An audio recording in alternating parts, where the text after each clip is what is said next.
37 में था आपका repair facility.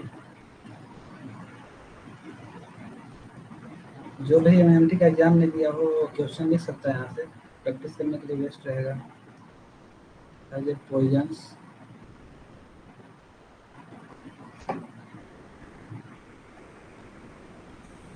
arrival rate of 2 item per hour and an exponential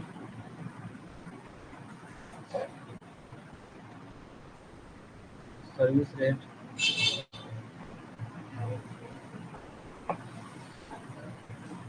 with a mean of 20 minutes.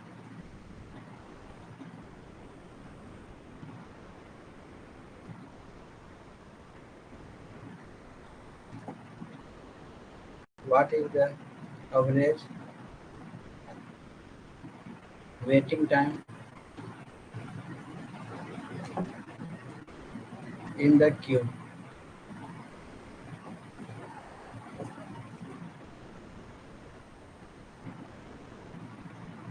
तो solve करते हैं इसको। तो यहाँ पे आपका दिया है अराइवल रेट। अराइवल रेट अपना क्या होता है, म्यू। वो दिया है 2 आइटम पर आवर। और सर्विस रेट कितना दिया है, 20 मिनट में क्या करता है, एक आइटम को सर्विस करता है। तो 20 मिनट में एक आइटम को सर्विस करता है वो।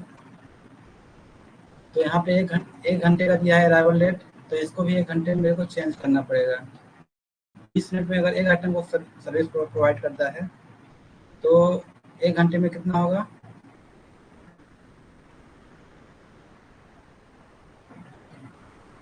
तो 60 मिनट में आपका 3 आइटम।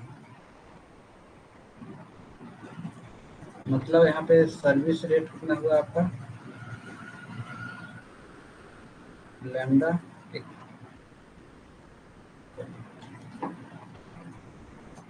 अपोजिट लिख दिया हूँ।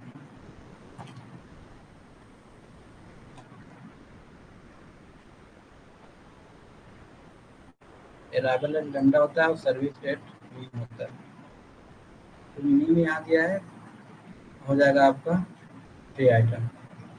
अब आपको क्वेश्चन में पूछा है waiting time in the Q, तो आपको waiting time in the Q का फॉर्मूला पता होना चाहिए। होता क्या है, तो डब्ल्यू क्यू का फॉर्मूला होता है lambda by mu 1 divided by mu minus lambda.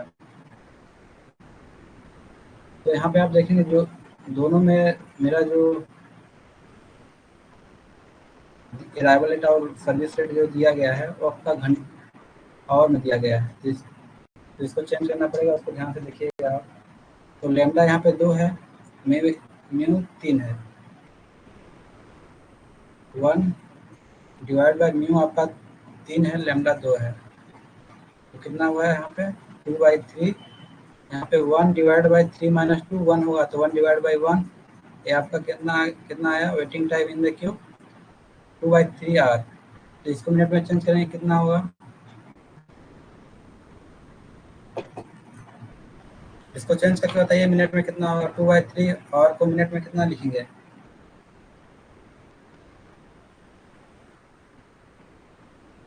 बताइए। 2/3 आवर को मिनट में चेंज करना है तो कितना होगा बताइए इसको।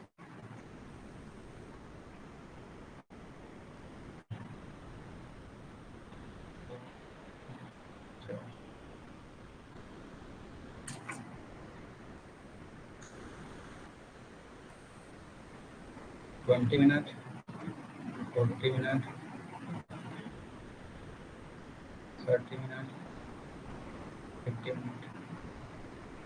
बताइए कौन सा ऑप्शन करेक्ट होगा। 4 ऑप्शन दिया हमें, 20, 40, 30, 50। इसको चेंज नहीं कर पा रहे हैं 2/3 आवर को मिनट में। अगर कर ले रहे हैं तो उस कमेंट करने में क्या जा रहा है आपको, कमेंट कीजिए क्या होगा इसका। चलते हैं 38 पे। 38 में है आपका न्यूटन रिएक्शन मेथड यूज करना है। मेथड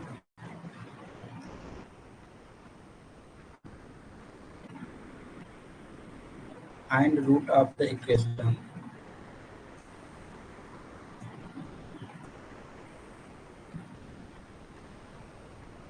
एफ एक्स है आपका X cube plus 2x² plus 3x minus 1, इसका वैल्यू निकालना है।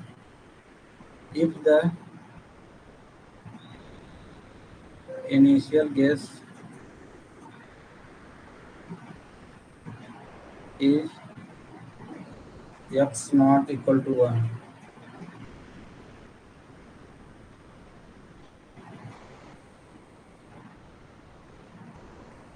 then the value of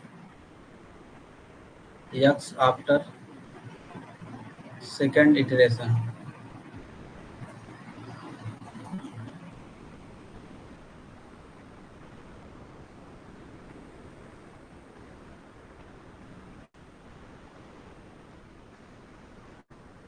इसको डिवाइड तो कोई भी कर लेगा, 2/3 डिवाइड करेंगे तो 0.66 का आएगा। मैं इसको बोला मिनट में चेंज करने के लिए, आपको मिनट नहीं चेंज किए। इसको यहाँ पे लिखा है 1 आवर, इसको 1 आवर के जगह पे इसको मिनट में लिख दीजिए, बस सिंपल सा था। इंटू 60 मिनट कर दीजिए, 1 घंटे से मिनट में आ गया। इसको चेंज कीजिए, 20 इंटू 2 40। करेक्ट ऑप्शन क्या होगा, ऑप्शन नंबर बी 40 मिनट। तो यहाँ पे क्वेश्चन नंबर 37 समझ में आया आप लोगों को कि यहाँ पे सर्विस रेट दिया गया, अराइवल रेट दिया था 2 और सर्विस रेट 3। तो आपको waiting time in the Q का फार्मूला ये पता होना चाहिए। फार्मूला याद कर लीजिए, 8-10 फार्मूले हैं, फार्मूले बेस्ड क्वेश्चन आते हैं, आराम से बन जाना चाहिए क्वेश्चन।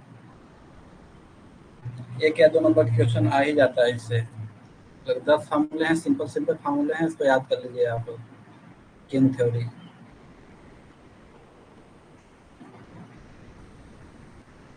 क्वेश्चन नंबर 38 में आपका एक इक्वेशन दिया है, इसका रूट फाइंड आउट करना है आपको आफ्टर सेकेंड इटरेशन। तो इसको सॉल्व करते हैं। आपका फंक्शन क्या दिया है, x cube plus 2x² plus 3x minus 1।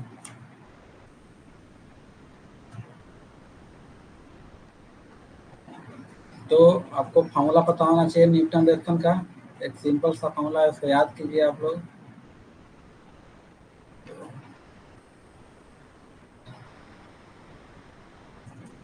Newton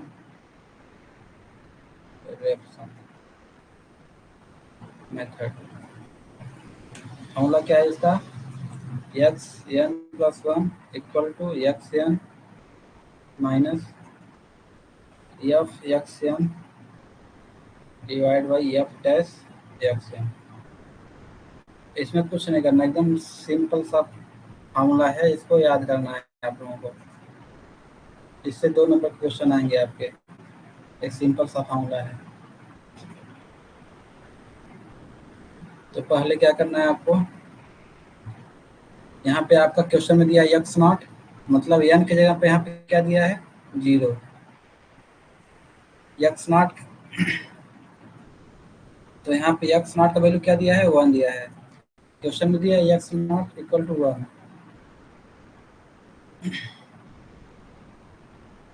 तो सबसे पहले क्या निकालना पड़ेगा आप लोगों को, अगर एन के जगह पे 0 रखेंगे, मान लीजिए एक्स के जगह पे 0 रखेंगे, तो यहाँ पे आएगा x1 equal to X nought minus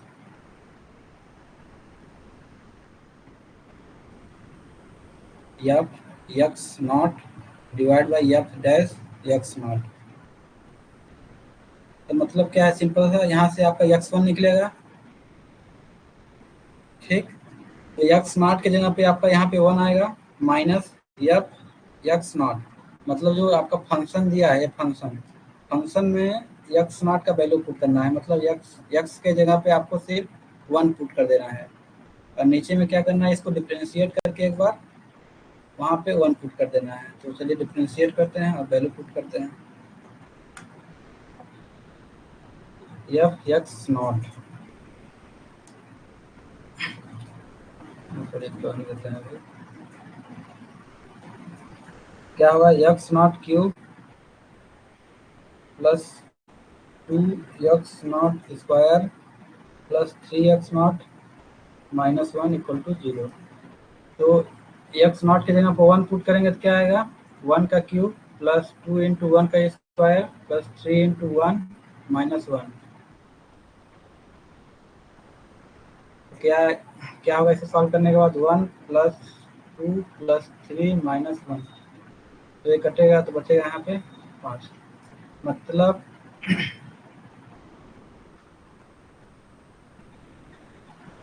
x0 की जगह पर 1 पुट किए हैं हम, तो कितना आया हमारा वैल्यू, 5। अब इसको हम डिफ्रेंशिएट करते हैं फंक्शन को, कितना आएगा, 3x स्क्वायर प्लस, इसका होगा 2 दूनी 4 प्लस 3, इसका तो 1 का 0 होता है, और x की जगह पे क्या करना है मेरे को, 1 पुट करना है। 1 जब पुट करेंगे तो कितना होगा, 3 प्लस 4 प्लस 3 इक्वल टू 10। तो मेरा जो मैं यहाँ पे निकाला हूँ, या सॉरी,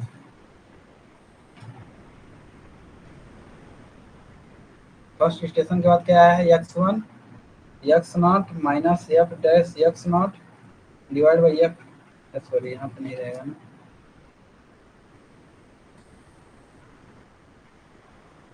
x0।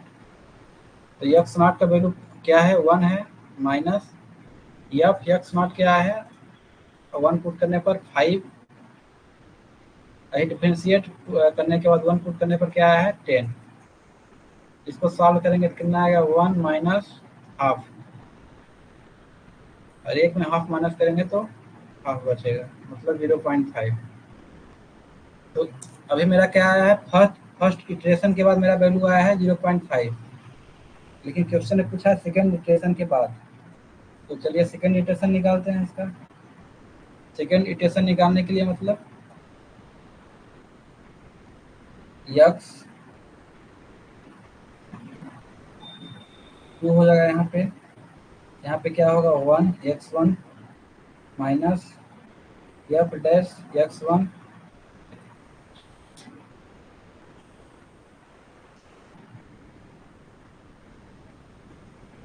में एफ डैश x1।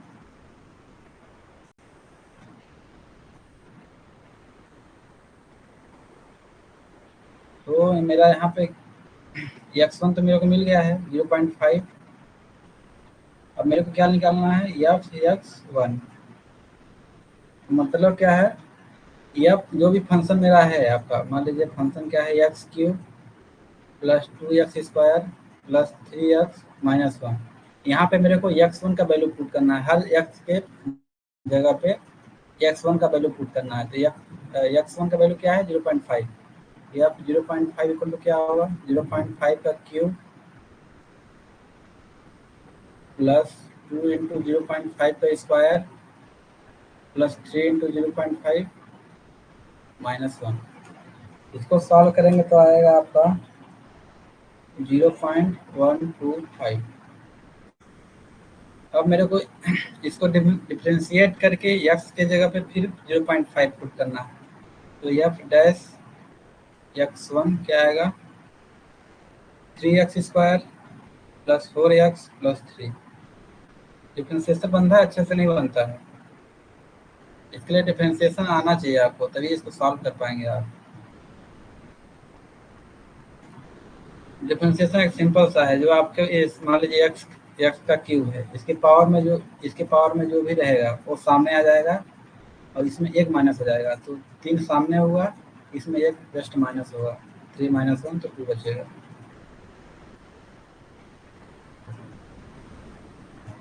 तो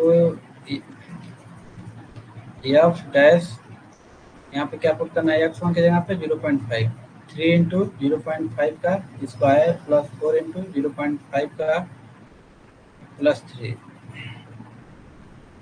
क्या आएगा 5.15।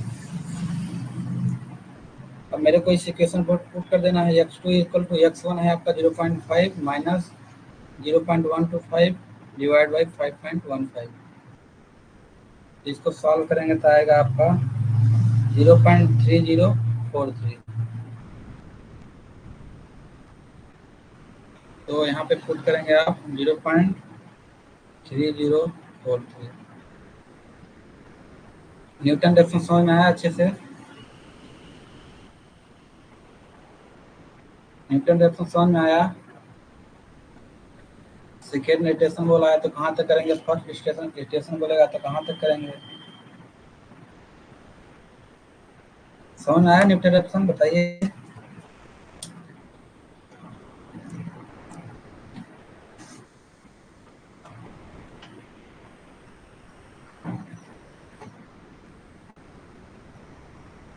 क्वेश्चन नंबर 39 पे,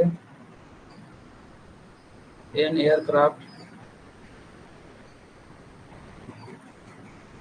takes a vertical aerial photograph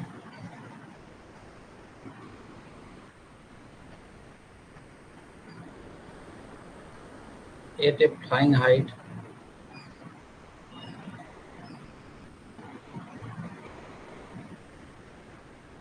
above datum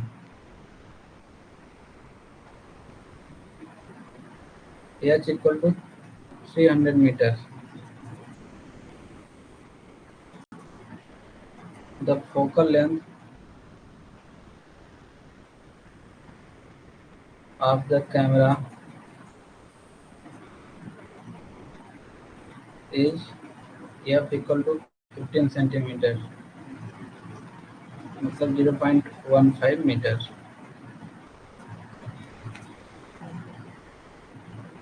On the photograph,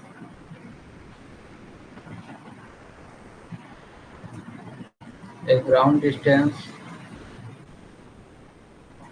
of 100 meter is represented by 5 centimeters.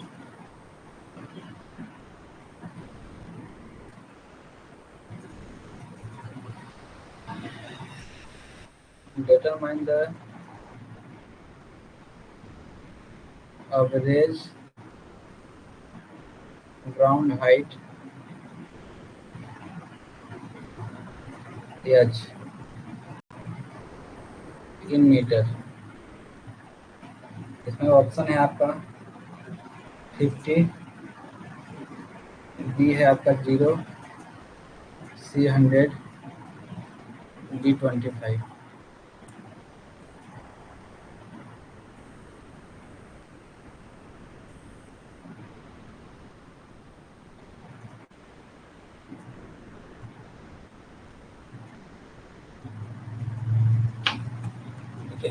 Question number 38, इसको नोट डाउन करना है नोट डाउन कर सकते हैं, बाकी पूरा जो पीडीएफ है अवेलेबल रहेगा ऐप्स में. मैं जिसको नोट पीडीएफ है पूरा अवेलेबल रहेगा, उसे नोट डाउन कर सकते हैं आप. मैं तो इसलिए तो मैं आराम से लिखवा भी रहा हूँ कि आप नोट डाउन करते चलिए, तो वर्कलोड आपका कम रहेगा, बाद में दोबारा नहीं करना पड़ेगा, फिर नोट डाउन रहेगा आपको.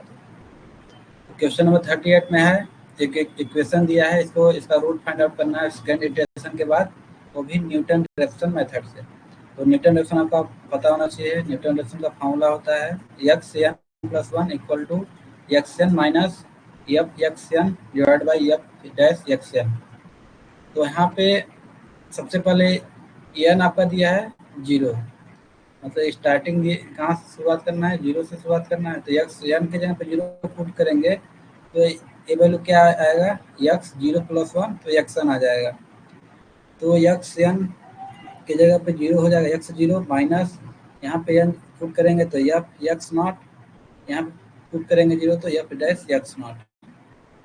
अब इसके लिए क्या करना पड़ेगा आपको? एक्स नॉट का वैल्यू दिया गया है, और एफ एक्स नॉट का वैल्यू यहाँ से फाइंड आउट करेंगे इस इक्वेशन से। मतलब एक्स के जगह पे आपको एक्स नॉट का वैल्यू पुट करना है 1, जैसे एक्स नॉट का वैल्यू 1 दिया है, इस इक्वेशन में अगर 1 पुट करेंगे तो आपका वैल्यू आ जाएगा एफ एक्स नॉट का। अगर इसी इक्वेशन को आप डिफ्रेंशिएट करके एक्स नॉट का वैल्यू पुट करेंगे, मतलब 1 पुट करेंगे, तो वैल्यू आ जाएगा एफ डैश एक्स नॉट का। तो फंक्शन में अगर एक्स नॉट का वैल्यू पुट किए हम, मतलब 1 पुट किए, तो आया 5। तो किसका वैल्यू आया? एफ एक्स नॉट का वैल्यू आ गया यहाँ से। ठीक, अगर इसी फंक्शन को हम एक बार डिफ्रेंशिएट किए, तो डिफ्रेंशिएट करने के बाद आपका ए आया, तो इस फंक्शन में हम एक्स नॉट का वैल्यू पुट किए, मतलब 1 पुट किए, तो आपका आया 10। एक इसका वैल्यू है एफ डैश एक्स नॉट। तो मेरा फर्स्ट इटरेशन के बाद आपका इक्वेशन ये बन रहा है X N equal to X nought minus F X nought divide by X F S sorry F dash X nought. तो एक्स नॉट का वैल्यू है आपका 1 माइनस एफ एक्स नॉट का वैल्यू क्या है 5 minus F dash X nought का value क्या है 10। 1 माइनस इसका तो हाफ होगा, तो 1 minus half equal to half. अब आपको सेकेंड इटरेशन निकालना था, तो मैं फार्मूला पहले लिखवाया हूँ F X F N plus 1 equal to X N plus F X divide by F dash X. ये आपका बेसिक फार्मूला है न्यूटन रेफसन का। तो एन की जगह पे क्या पुट करना है, आपको 1 पुट करना है, तो 1 प्लस 1 2 हो जाएगा। यहाँ पे 1 होगा क्योंकि एन की जगह 1 पुट करना है, माइनस एफ एक्स 1 होगा, या फिर क्या होगा एक्स एफ डैश एक्स 1। अब सिंपल से अगर ऐसा फार्मूला भी याद नहीं करना है, तो यहाँ अगर यहाँ बाहर 2 है तो सब अंदर में सभी के साथ 1 होगा। जैसे यहाँ भी 1 है, वहाँ 1 है, यहाँ 1 है, सभी के साथ 1 होगा। तो यहाँ पे x1 का वैल्यू फाइंड आउट हो गया है आपका, x1 का वैल्यू 0.5। अब फंक्शन में अगर 0.5 पुट किए तो आपका वैल्यू किसका आ जाएगा, एफ x1 का वैल्यू आ जाएगा। ठीक, अगर इसी फंक्शन को हम इक्वेशन का अगर मान लीजिए डिफ्रेंशिएट कर रहे हैं, 3x² प्लस 4x प्लस 3 आ रहा है डिफ्रेंशिएट करने के बाद, इसमें अगर 0.5 पुट किए हम, मतलब x1 के वैल्यू, तो आपका वैल्यू किसका आ जाएगा, एफ डैश x1 का वैल्यू आ जाएगा 5.15। बस इस इक्वेशन में आपको पुट कर देना है x2 equal to x1 minus F x1 आपका आया 0.125 डिवाइड किए हैं एफ डैश x1 से, तो 5.15 से डिवाइड किए, तो सॉल्व करेंगे तो आपका ये आएगा 0.3043।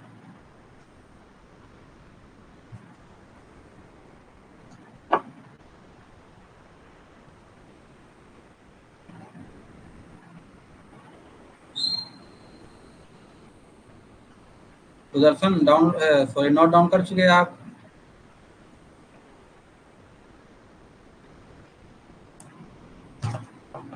तो इसका एक फार्मूला है, मैं फार्मूला तो थोड़ा अलग कलर में लिखवा दे रहा हूँ, चाहे तो स्पेशली आप नोट डाउन कर सकते हैं फार्मूला को।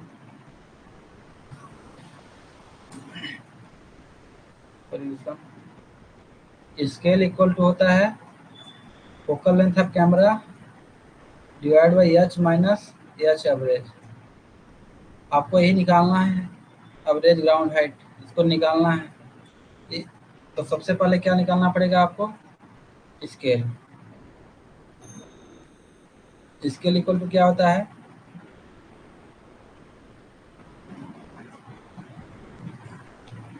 स्केल क्या दिया है यहाँ पे, 100 मीटर को सॉरी 5 सेंटीमीटर को रिप्रेजेंट किए हैं 100 मीटर से। तो ऊपर में क्या रहेगा,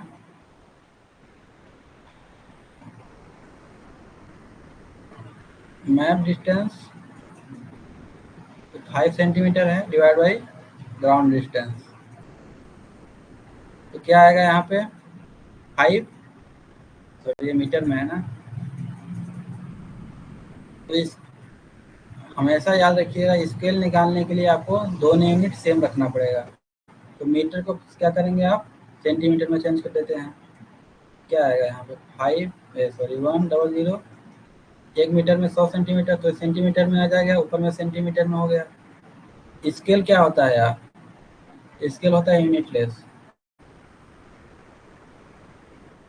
ठीक। अब इसको स्केल क्या होता है, 1 बाई कुछ किसी के फॉर्म में रहता है। तो मान लीजिए आपको स्केल लाना है,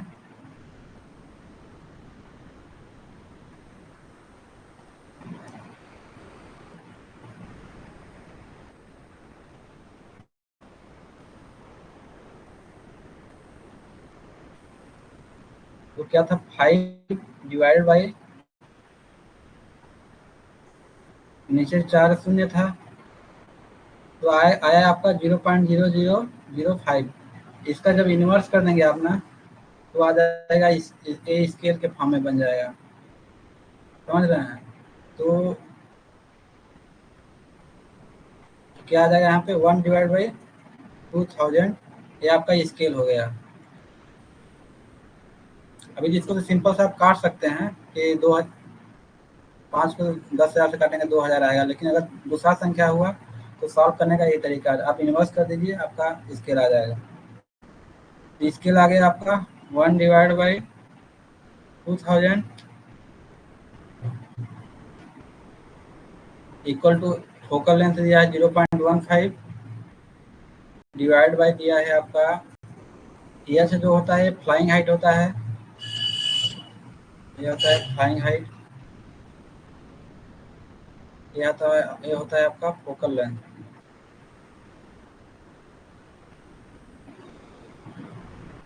एच आपका दिया 300 माइनस एच एवरेज, तो यहाँ से एच एवरेज जब निकालेंगे, यहाँ पे क्या होगा, 300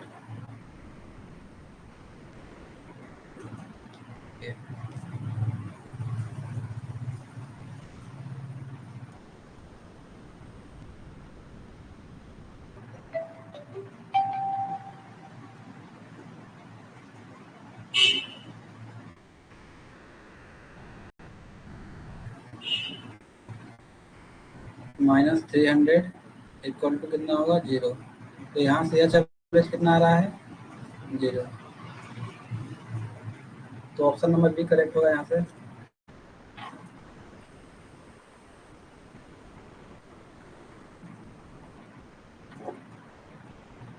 इसमें किसी को डाउट, क्वेश्चन नंबर 39 में?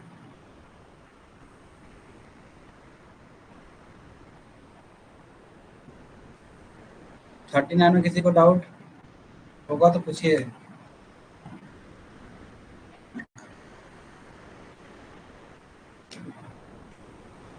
क्वेश्चन नंबर 40, एक कंपोनेंट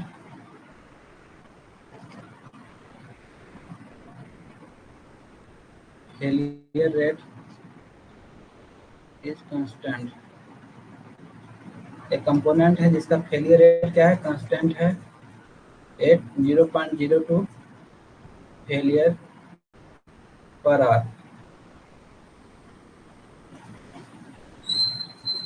पूछा है what is the main time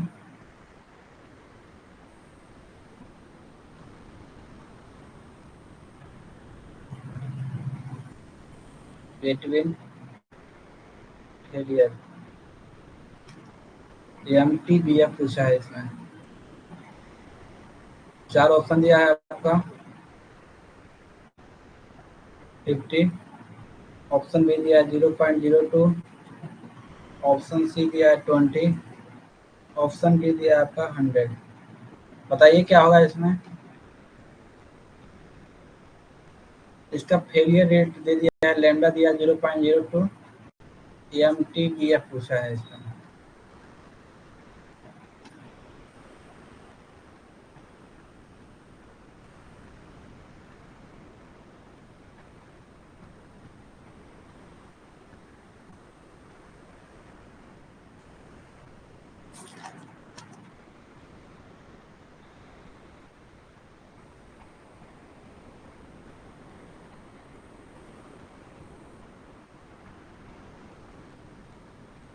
ट्रेवर्स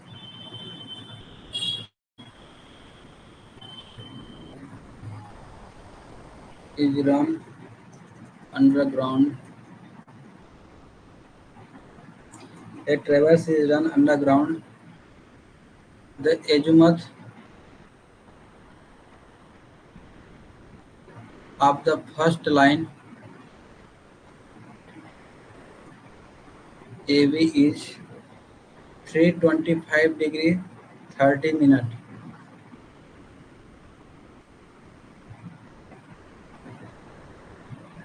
The measured horizontal angle 8B is 100 degree 15 minutes. Measure to right.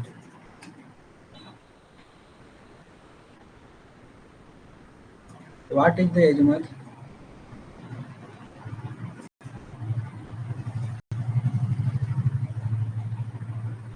of the next line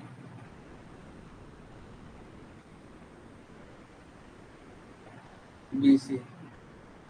इसमें चार ऑप्शन दिया है आपका। ऑप्शन ए दिया है 135 डिग्री 15 मिनट।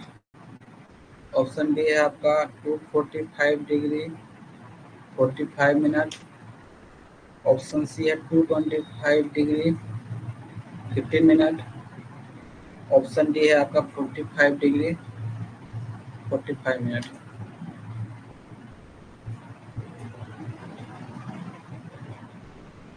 एमटीबीएफ नहीं बनता है।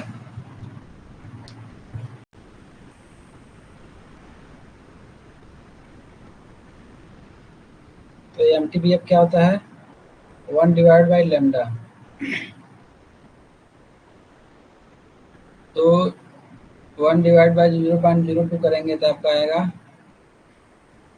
50 आवर्स। तो ऑप्शन नंबर ए आपका करेक्ट होगा।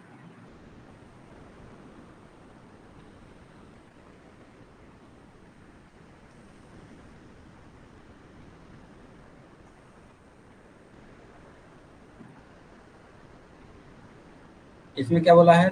ए traverse is run underground the azimuth of first line AB is, AB का एजिमुथ क्या दिया है? 325 डिग्री 30 मिनट। तो 325 डिग्री 30 मिनट किस क्वाड्रेंट में आएगा? First quadrant, first second third fourth किस में आएगा अगर बेरिंग मापना है तो?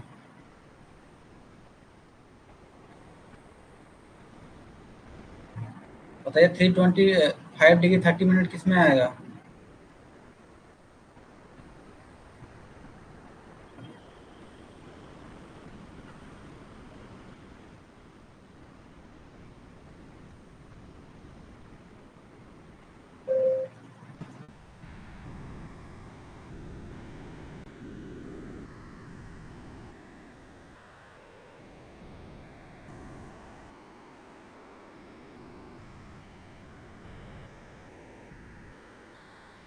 तो 325 किस में आएगा? अगर बेरिंग मापते हैं मतलब ट्रू नॉर्थ से मापते हैं। ट्रू नॉर्थ कौन होगा आपका? ए होगा। ये आपका 90 हुआ। ए 90 मतलब 180, ए 90 270। तो यहीं से बनेगा आपका एंगल।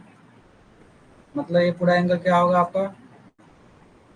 मान लीजिए यहाँ पे होगा आपका 325 डिग्री 30 मिनट। तो यहाँ पे पहुँच गए आप बी पे। ए से बी का आपका बेरिंग हो गया। अब क्या बोला है? एक हॉरिजॉन्टल एंगल मापा गया है बी पे इस लाइन से कितना? 100 डिग्री 15 मिनट। तो 100 डिग्री 15 मिनट जाएंगे इससे।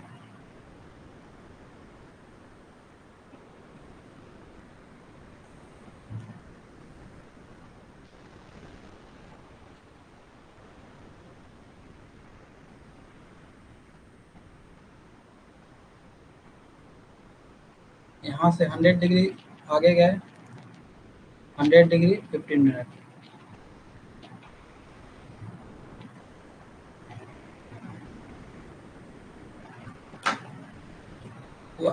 तो आपको क्या पूछा है? Azimuth of next line BC. तो ये आप यहाँ पे क्या, ये आपका बी हुआ तो यहाँ पे आप सी गए क्योंकि ये क्या हुआ? एक हॉरिजॉन्टल एंगल में क्या करते हैं आप, ड्रा करते हैं बी से सी के बीच में, जो कि उसका जो एंगल कितना होता है 100 डिग्री 15 मिनट। तो एजमुथ पूछा है बी से सी का, तो मतलब आपको ए एंगल पूछा है, ठीक। तो ए बी का आपका बैक बेरिंग कितना दिया है, कैसे निकालेंगे इसको ध्यान से देखिएगा आप लोग। Back bearing of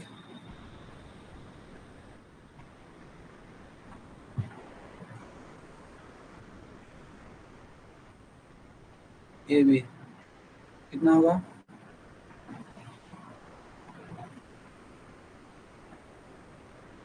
four bearing plus minus 180 degree. तो फोर बियरिंग क्या है, फोर बियरिंग अगर आपका 180 डिग्री से ज़्यादा रहे तो वहाँ पे क्या करेंगे, माइनस करेंगे। अगर वही 180 डिग्री से कम है तो 180 डिग्री प्लस करेंगे, ये पता रहना चाहिए। अगर ही आपका फोर भी देखिए, फोर बियरिंग में कितना है 325 डिग्री 30 मिनट, ये आपका 180 से ज़्यादा है तो इसमें 180 माइनस करेंगे। अगर यही 180 से कम होता तो प्लस 180 करते, तो कितना आएगा इसको करने पर 145 डिग्री 30 मिनट। तो आपका ए वाला ओके, मतलब ए आपका एंगल कितना आया 145 डिग्री 30 मिनट, ठीक। ये हुआ back bearing of A B. अब इसमें आप ए एंगल जोड़ देंगे, ए वाला 100 प्लस 100 डिग्री 15 मिनट को, तो आपको क्या आ जाएगा, अगर यहीं पे प्लस करते हैं 100 डिग्री 15 मिनट, तो आपका ये पूरा आ जाएगा ना यहाँ से यहाँ तक, कितना होगा 245 डिग्री 45 मिनट। तो ऑप्शन नंबर बी करेक्ट है।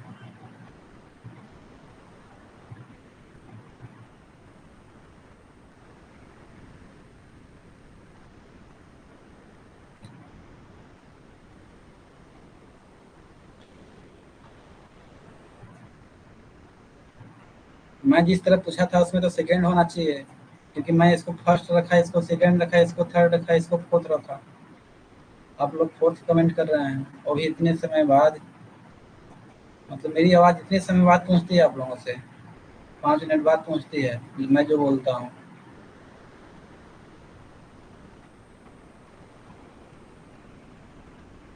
ये समझ में आया 245 डिग्री 45 मिनट कैसे होगा।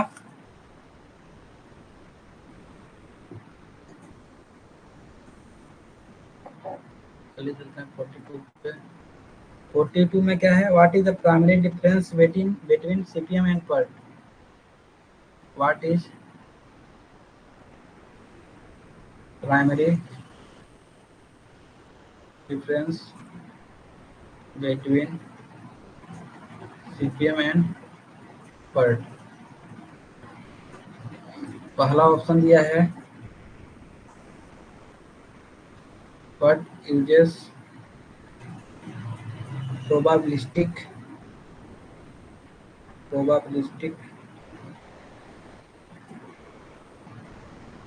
Time estimate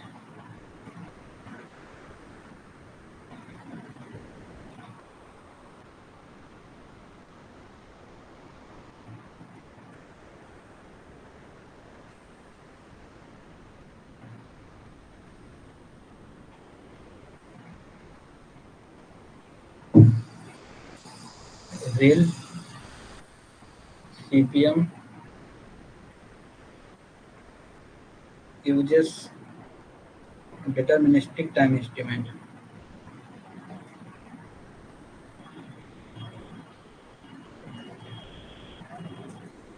time estimate option भी है आपका, but consider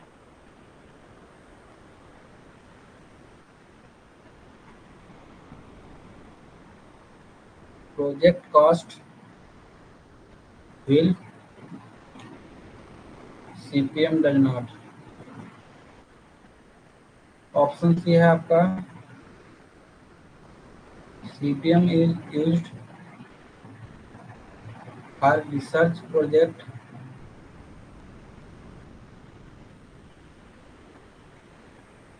wheel PERT is for construction project। Option D है आपका CPM uses a network diagram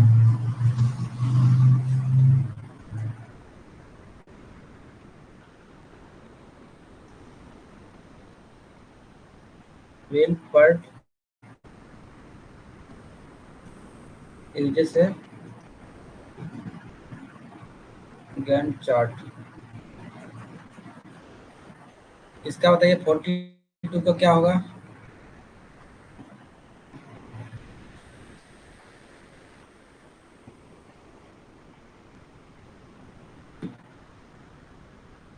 forty one में देखिए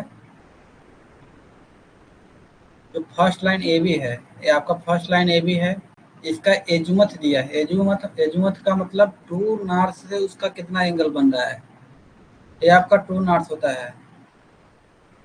ठीक, ट्रू नॉर्थ से उसका एंगल कितना बन रहा है इसको चेक करना है आपको। तो यहाँ पे एजुमथ दे दिया गया है जो कि कितना है 325 डिग्री 30 मिनट। तो ट्रू नॉर्थ से 325 डिग्री 30 मिनट का एंगल लगभग इस क्वाड्रेंट में होगा, क्योंकि 90 90 90 270 से ज़्यादा है, तो मतलब इस क्वाड्रेंट में जाएगा। मान लीजिए ये कितना हुआ 325 डिग्री 30 मिनट। अब क्या बोला है कि हॉरिजॉन्टल एंगल मेजर किए हैं बी से राइट की तरफ, जो कि वो कौन सा लाइन बनाता है BC, एक लाइन कंस्ट्रक्ट होता है जिससे BC। तो यहाँ से 100 डिग्री 15 मिनट एक लाइन कंस्ट्रक्ट करते हैं इस एंगल से लेके, वो भी राइट की साइड। और जो लाइन बनता है कितना, कौन सा लाइन बनता है B से C बनता है। ठीक, ये होता है 100 डिग्री 15 मिनट। ठीक ना, एक हॉरिजॉन्टल एंगल लिखा है, horizontal angle at B is 100 degree 15 minute. तो इस लाइन का जो ये लाइन में बना है, ये लाइन यहाँ से सी हुआ मान लीजिए आपका इस लाइन से, तो बोला है एजुमथ कितना होगा इस लाइन का। तो एजुमथ का मतलब मैं बता दिया हूँ कि एजुमथ का मतलब ट्रू नॉर्थ से एंगल कितना बन रहा है। ट्रू नॉर्थ आपका ऊपर में होता है, ट्रू नॉर्थ। तो ए वाला एंगल आपको पता है, दूसरा कलर लेते हैं, मतलब ए एंगल आपको क्लियरली पता है कि ए एंगल आपका 100 डिग्री 15 मिनट होगा, लेकिन इसके लिए ए वाला एंगल आपको पता होना चाहिए। ए एंगल कैसे निकलेगा, आप बैक बियरिंग निकाल देंगे ए बी का तो मिल जाएगा ए एंगल। तो बैक बियरिंग निकालने का पता होना चाहिए, बैक बियरिंग निकलता कैसे है। तो back bearing equal to 4 bearing plus minus 180 degree.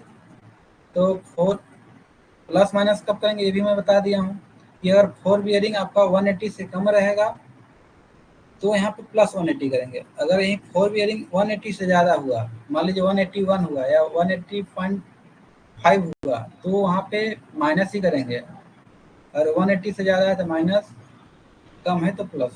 तो ये 180 से ज़्यादा है तो माइनस किए, तो 145 डिग्री 30 मिनट क्या आ गया आपका back bearing of this line. क्या आ गया, बैक बियरिंग क्या होगा, इस लाइन से यहाँ की जो एंगल बनेगा वो होता है बैक बियरिंग। तो कितना है 145 डिग्री 30 मिनट। अब इस एंगल को हम एड ऑन कर देंगे ए वाले एंगल को, तो मेरा यहाँ से टोटल एंगल नहीं मिल जाएगा, टोटल एंगल यहाँ से ट्रू नॉर्थ से इस लाइन तक की, क्योंकि बी पॉइंट बी है, ए पॉइंट ए है, ए पॉइंट बी है, ए पॉइंट मान लीजिए सी है। तो बी से सी के बीच आपका एजुमथ कितना बनेगा 145 डिग्री आपका A angle plus 100 degree 15 minute angle. वही मैं किया हूँ 145 degree 30 minute plus 100 degree 15 minute, तो टोटल एड किया हूँ तो 245 डिग्री 45 मिनट।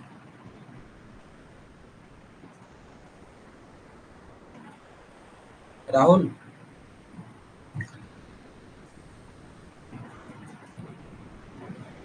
तो करेक्ट ऑप्शन क्या है 42 का? ऑप्शन नंबर है PERT use probabilistic time estimate, will CPM use deterministic time estimate.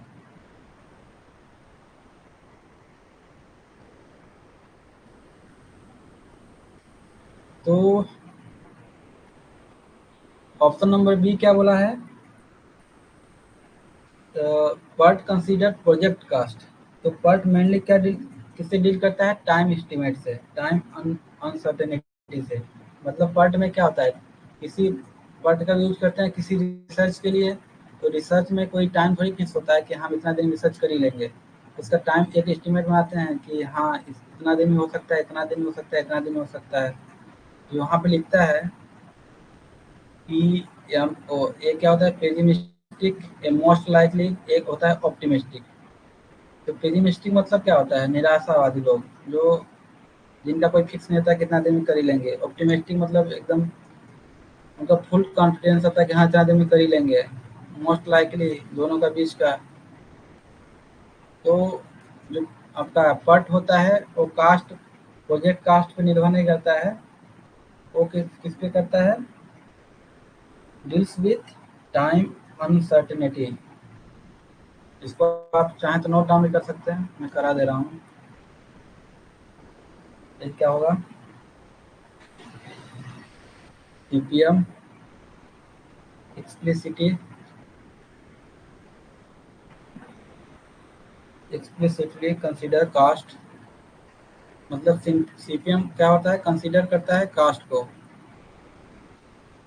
जैसे क्रेसिंग कास्ट पढ़े होंगे आप लोग। अब PERT क्या होता है? PERT मेनली डील्स विथ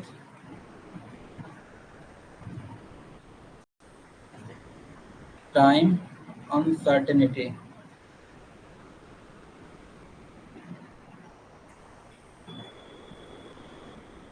तो इसमें जस्ट अपोजिट दिया है, तो ऑप्शन नंबर बी यहाँ से गलत हुआ। इसमें क्या होगा? PERT डेवलप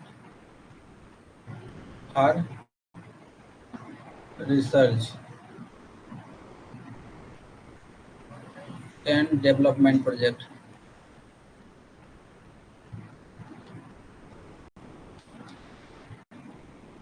और CPM का क्या है?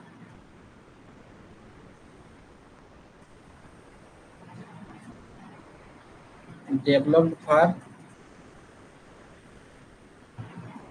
Construction and industrial project.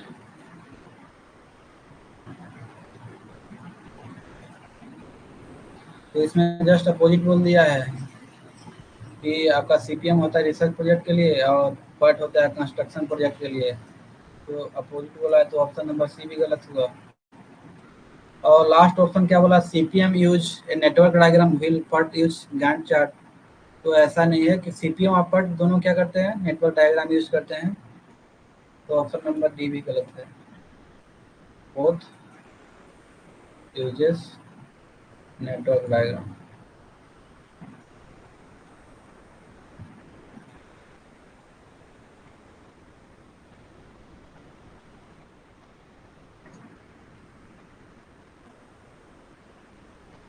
चलिए चलते हैं 43 पे। 43 में है, विजुअल नहीं होगा शायद। अच्छा,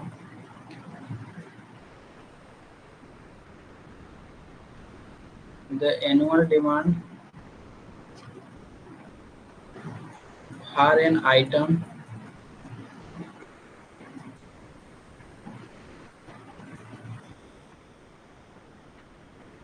is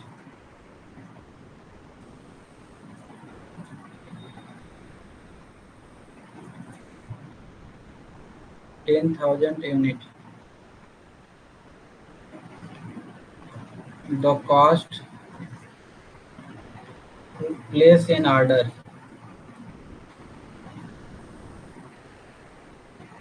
is $50 and the holding cost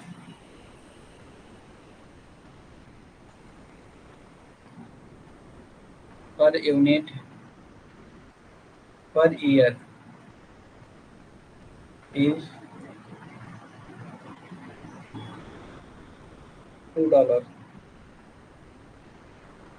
What is the economic order quantity? इसमें ईओ क्यू पूछा है,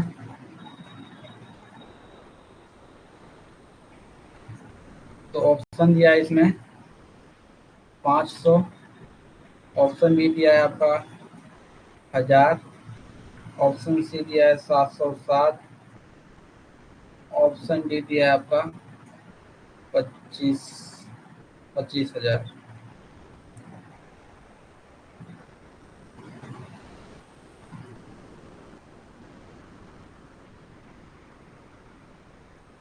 फोर्टी टू का क्या बोले सी?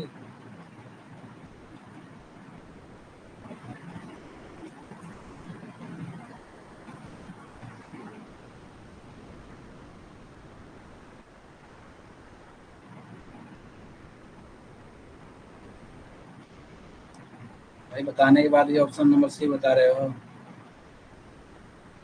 अगर समझ में नहीं आया तो बताइए, फिर बता देते हैं, लेकिन ऑप्शन नंबर सी कमेंट क्यों कर रहे हैं? 42 का सी बता रहे हैं आप अमित।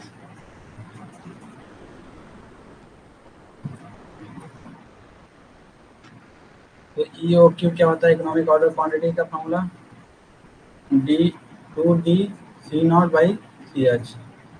यहाँ पे क्या क्या है? डी आपका एनुअल डिमांड है, C0 क्या है? Ordering cast,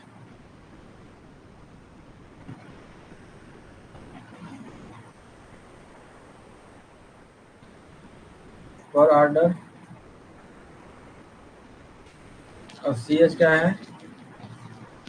holding cost per unit per year.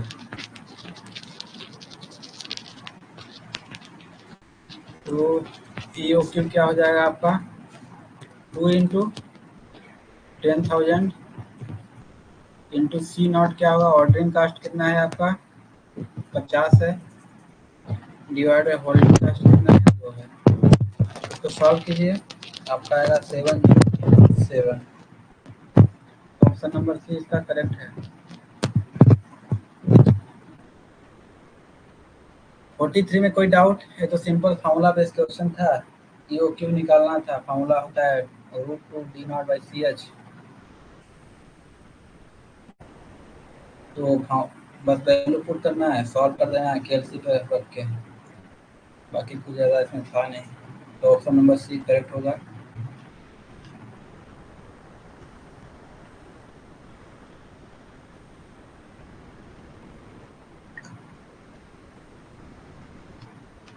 चलते हैं 44 पे।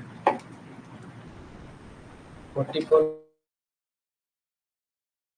में क्या है? In a decision tree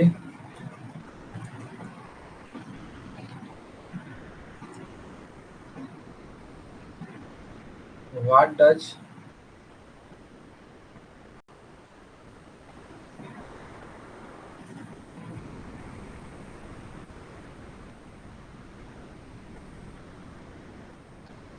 A square node typically represent? Decision tree में एक स्क्वायर नोड जो बनता है वो क्या रिप्रेजेंट करता है, इसमें पूछा है आपका। इसमें 4 ऑप्शन दिया है आपका। पहला ऑप्शन दिया है ए फाइनल आउटकम और पे ऑफ। ऑप्शन डी दिया है आपका a decision point.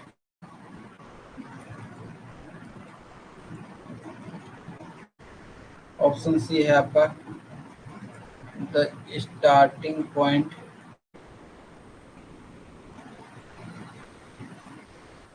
Of the problem. Option D दिया है आपका ए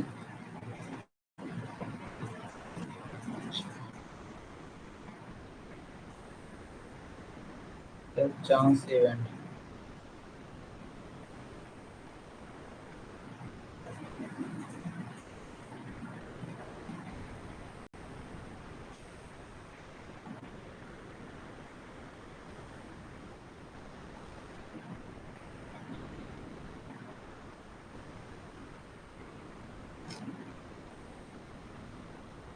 बताइए इसका क्या होगा।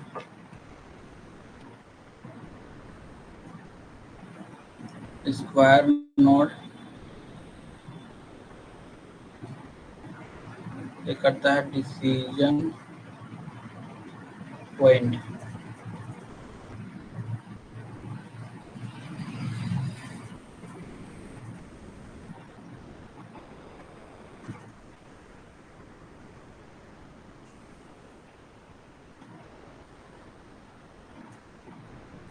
वेयर द डिसीजन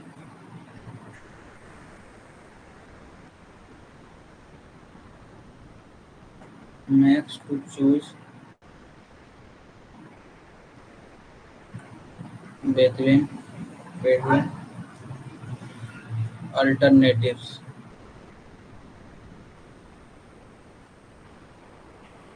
अब मान लीजिए सर्किल नोड है,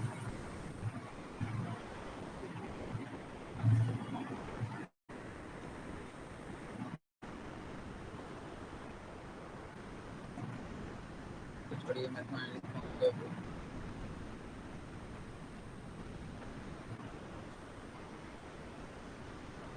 तो फाइनल आउटकम आउटकम बोल रहा है तो वहाँ पे कौन सा होगा,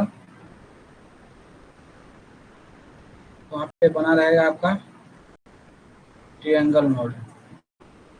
अगर डिसीजन पॉइंट है तो स्क्वायर नोड, अगर स्टार्टिंग पॉइंट है तो वहाँ पे स्टार्ट नोड रहेगा आपका।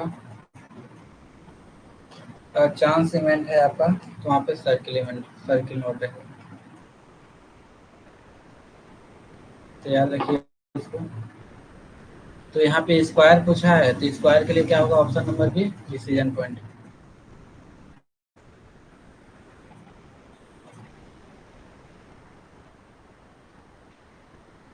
अगर फाइनल आउटकम किसी डिसीजन ट्री का शो करना है तो वो ट्रायंगल से शो होगा।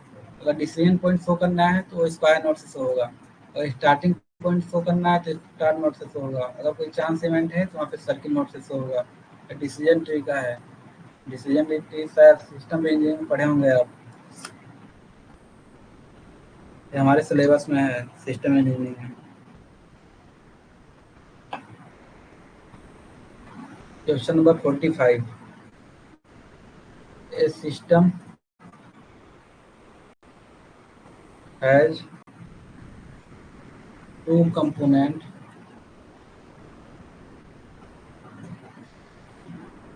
इन सीरीज। एक सिस्टम है जिसके दो कंपोनेंट क्या है, सीरीज में है। The failure time are exponentially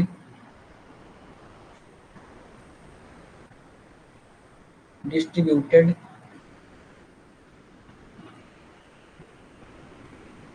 with MTTF of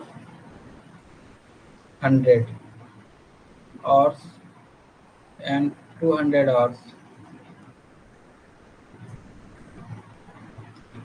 What is the MTTF? What is the MTTF of the system?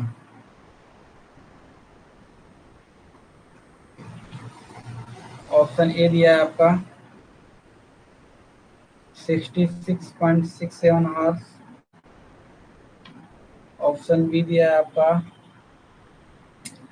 150 hours.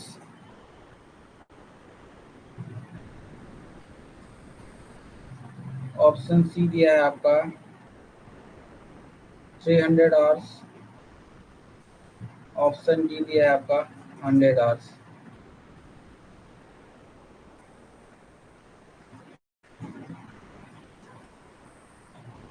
बताइए क्या होगा इसका, एमटीटीएफ ऑफ द सिस्टम मतलब क्या है, एक सिस्टम है जिसके दो कंपोनेंट क्या है, सीरीज में है, और उसका क्या है, एमटीटीएफ दे दिया गया है एक एक चीज का, मतलब दोनों का 100 और 200।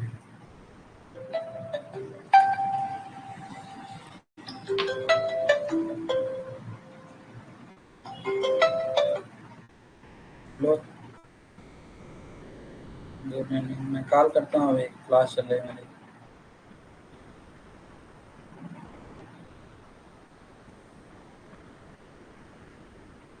हाँ बोला,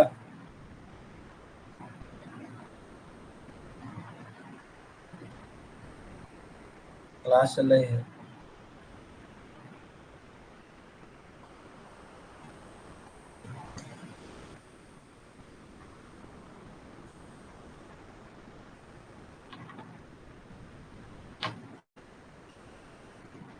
यहाँ पे क्या दिया है, पहला M1 दिया है आपका 100R,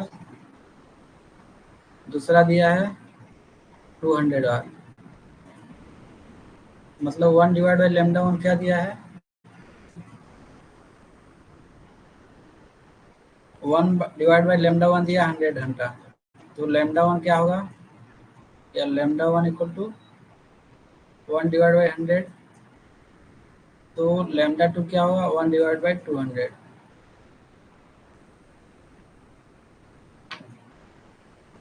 तो सीरीज में क्या होता है, एकदम सिंपल सा जुड़ जाता है,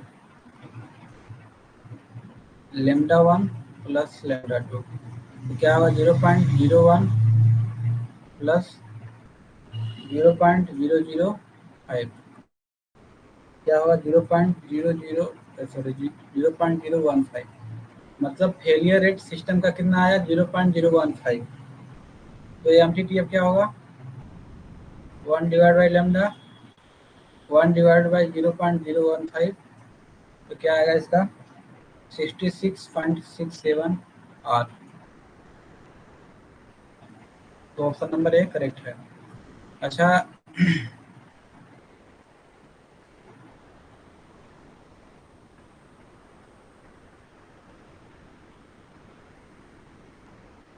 क्वेश्चन बताइएगा पता करके आप, एमटीटीएफ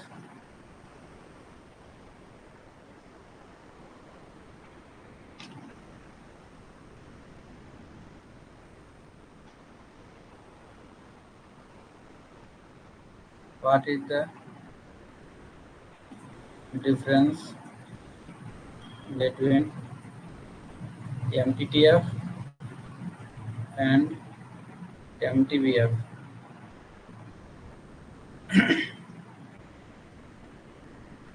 क्योंकि जैसे 45 में क्या लिखा हुआ है, एमटीटीएफ इक्वल टू 1/λ। अब देखेंगे क्वेश्चन नंबर 40 में एमटीबीएफ इक्वल टू 1/λ लिखवाया हूँ, तो दोनों जगह सेम क्यों लिखवाए हैं, इसको बताइए आप। क्वेश्चन तो आप लोग कभी पूछते नहीं हैं, क्या ही पता चलेगा मेरे को आपको कहाँ पे दिक्कत जा रही है।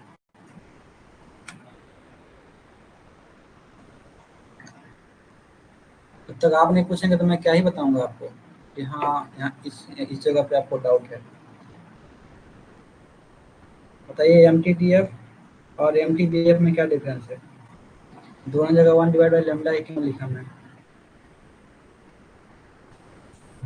इस क्वेश्चन में आपका एमटीटीएफ दिया है 100R, तो 1 एमटीटीएफ क्या होता है, 1/λ होता है, तो लैम्डा क्या होगा, 1/100 हो जाएगा।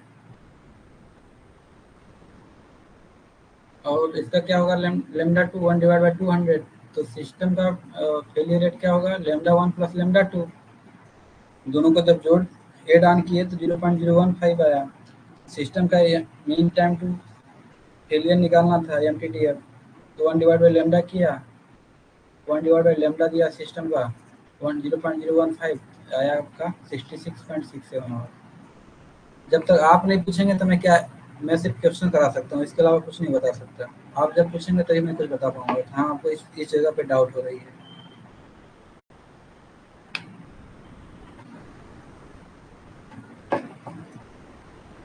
45 हो गया, आप चलते हैं 46 पे।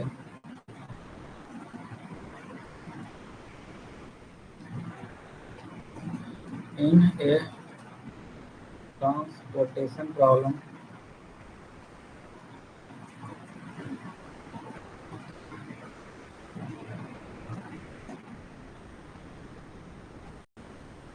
द सॉल्यूशन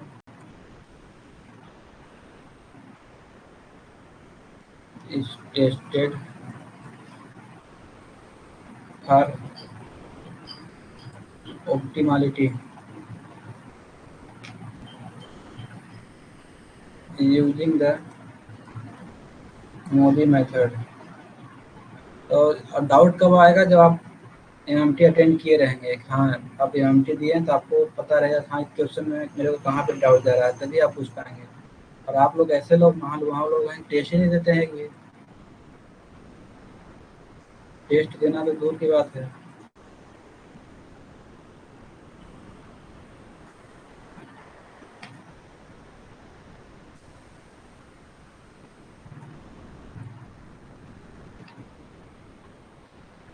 कौन कौन टेस्ट देता है एमएमटी, कौन कौन अटेंड करता है? सीबीटी आज हुआ था, कौन कौन अटेंड किया आज?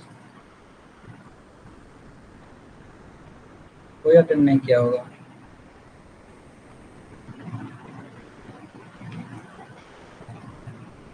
यहीं से तो आपका प्रैक्टिस होगा कि कहाँ पे मिस्टेक कर रहे हैं। और जब तक आपको मिस्टेक का पता नहीं चलेगा तो किस एग्जाम में पता नहीं चलेगा, तो उस एग्जाम में, मेन एग्जाम में क्या ही पता चलेगा आपको। हाँ, मिस्टेक भी करते हैं।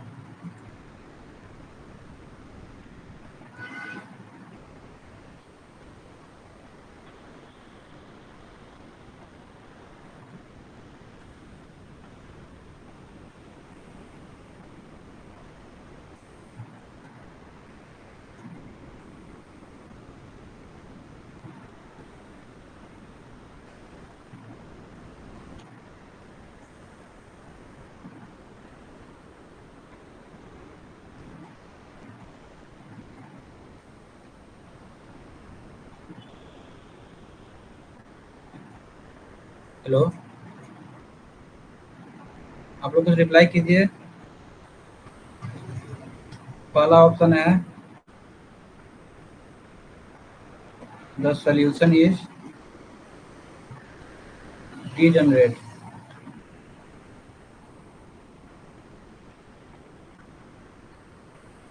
ऑप्शन बी है आपका the problem has no no physical solution. Option C है आपका द करंट सॉल्यूशन इज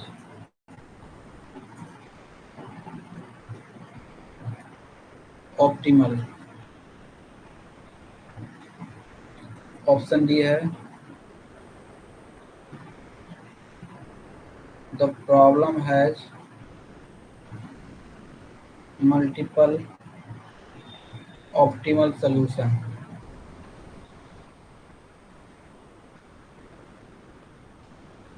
46 का बताइए क्या होगा?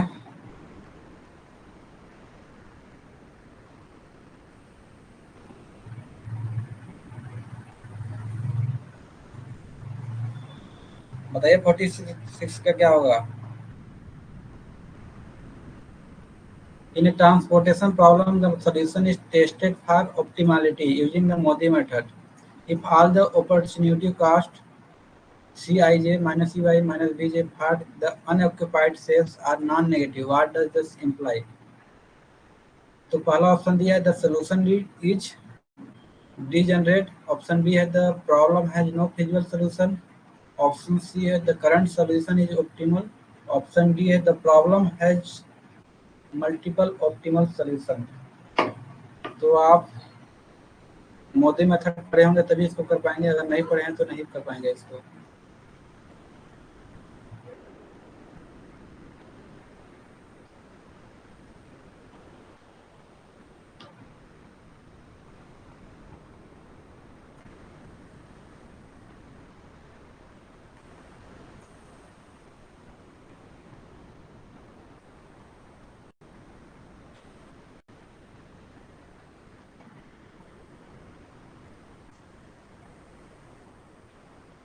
तो नोट डाउन करके रख लीजिए।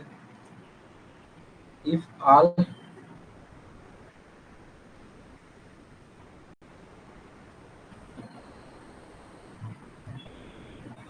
T I J minus, sorry,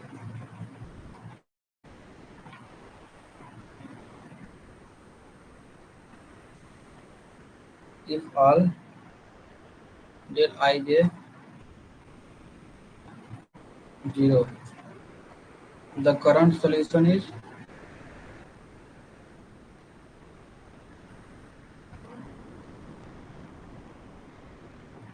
optimal.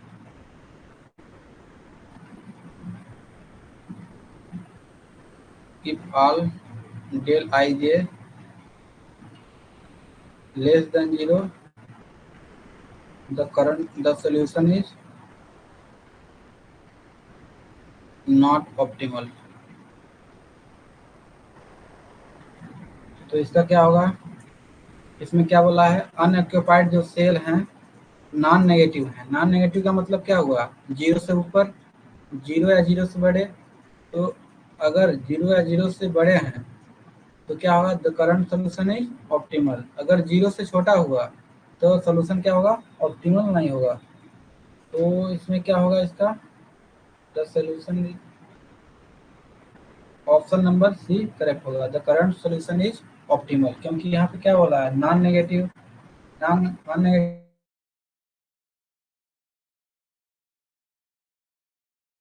से ऊपर, तो आपका फर्स्ट कंडीशन मैच कर रहा है, तो करंट सोल्यूशन ऑप्टिमल होगा।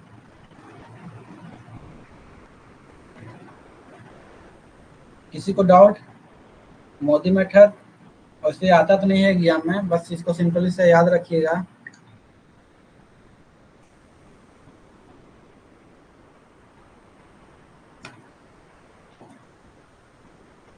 अब चलते हैं 47 पे। 47 में है ए लेबलिंग स्टाफ। आप लोगों को कोई डाउट नहीं आ रहा है अभी तक, अच्छे से समझ में आ रहा है।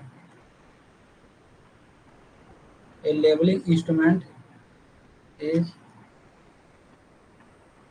Setup a point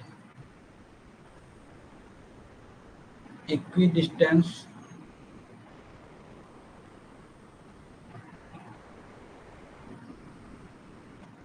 from two staff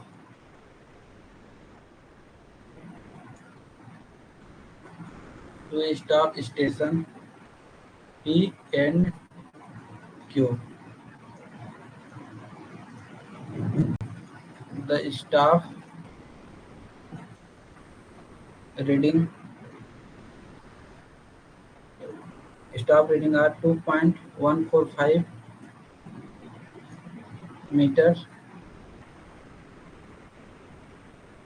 on P and 2.855 meter on Q.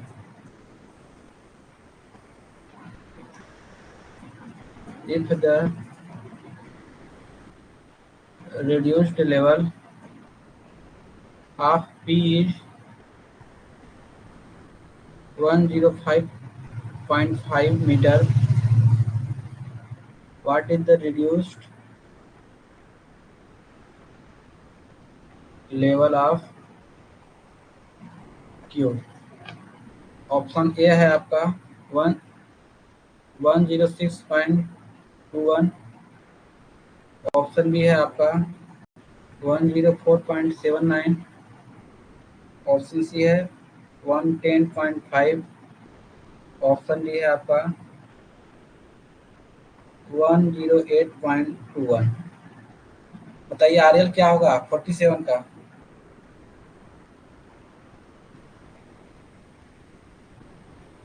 47 का आरएल बताइए क्या होगा। A levelling staff, a labeling instrument is set up a point equidistant from two staff station P and Q. Staff reading are 2.145 on P and 2.855 on Q. If the reduced level of point P is 105.5, तो reduced level Q का क्या होगा बताइए इसको। Simple सा question है, third question है इस टाइप का इस एमएमटी 8 में। तो ये तो अच्छे से बन जाना चाहिए आप लोगों से। एक टेक्योमेट्री, एक tacheometer with with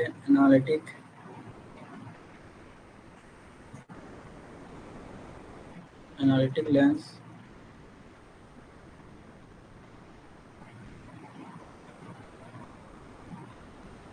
a staff reading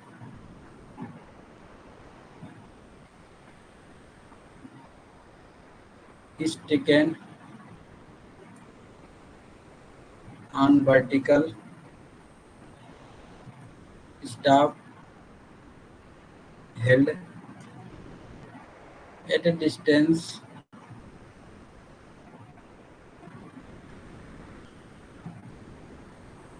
from the instrument.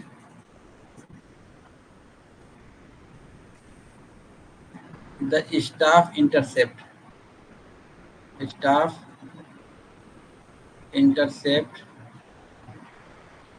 is 1.2 meter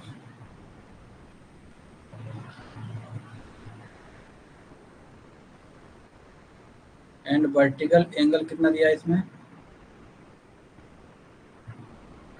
Vertical angle is plus 10 degree. Calculate the horizontal distance between the instrument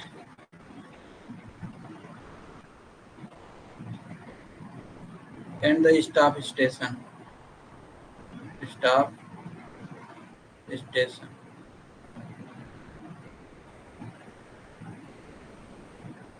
सी 47 का सी होगा।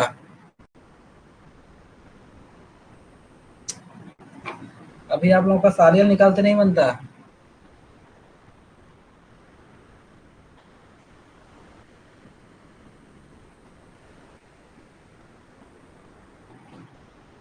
ये आपका इंस्ट्रूमेंट हो गया।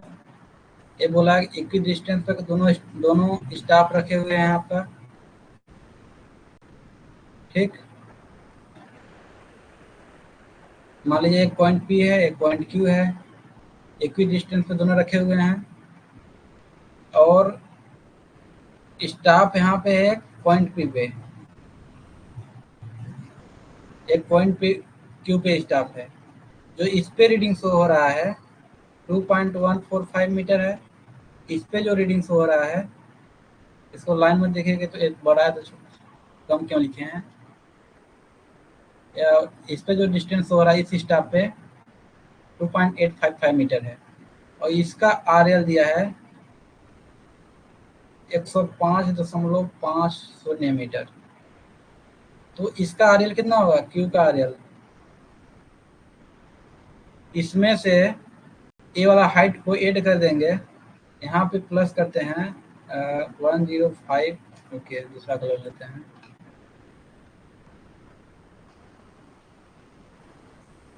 अभी आप लोगों का आरएल निकालते नहीं बनता है। यहाँ पे 105.5 प्लस, इसमें से इसको इस वाले हाइट को ऐड करते हैं तो हम इस जो यहाँ पे जो पहुंचे हैं आरएल कितना होगा 105.5 प्लस ए। तो यहाँ का आरएल मेरे को पता चल गया, मतलब यहाँ का जब आरएल पता चला तो इसका भी सेम आरएल होगा, जो यहाँ का आरएल होगा यहाँ का भी आरएल होगा। तो इस आरएल से इस हाइट को घटा देंगे, इसका आरएल मिल जाएगा। तो मतलब आरएल ऑफ क्यू किसे निकलेगा 105.5 में अगर हम स्टाफ हाइट ऑफ पी जोड़ देते हैं 2.145, मतलब यहाँ पहुँच गए हम। यहाँ पहुँचे तो सीधा लाइन है, तो यहाँ भी पहुँच गए हम। तो यहाँ से अगर इस हाइट को हम माइनस कर देते हैं 2.855 तो हम यहाँ आ जाएंगे। मेरे को क्यू का आरएल पूछा है तो क्या आ जाएगा 104.79। तो ऑप्शन नंबर भी करेक्ट है। प्रिंस, गोलू, समझ में आया? ऑप्शन नंबर सी नहीं बी होगा, तीनों को ऐड नहीं कर देना है। क्वेश्चन ध्यान से समझिए, बोल क्या रहा है, आर्यल का मतलब भी समझिए क्या होता है।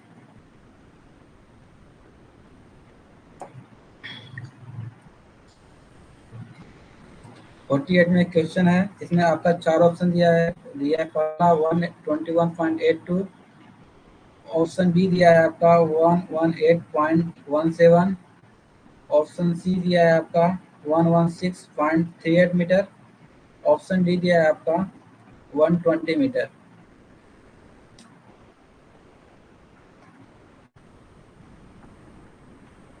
तो क्वेश्चन में अगर एनालिटिक लेंस लिखा है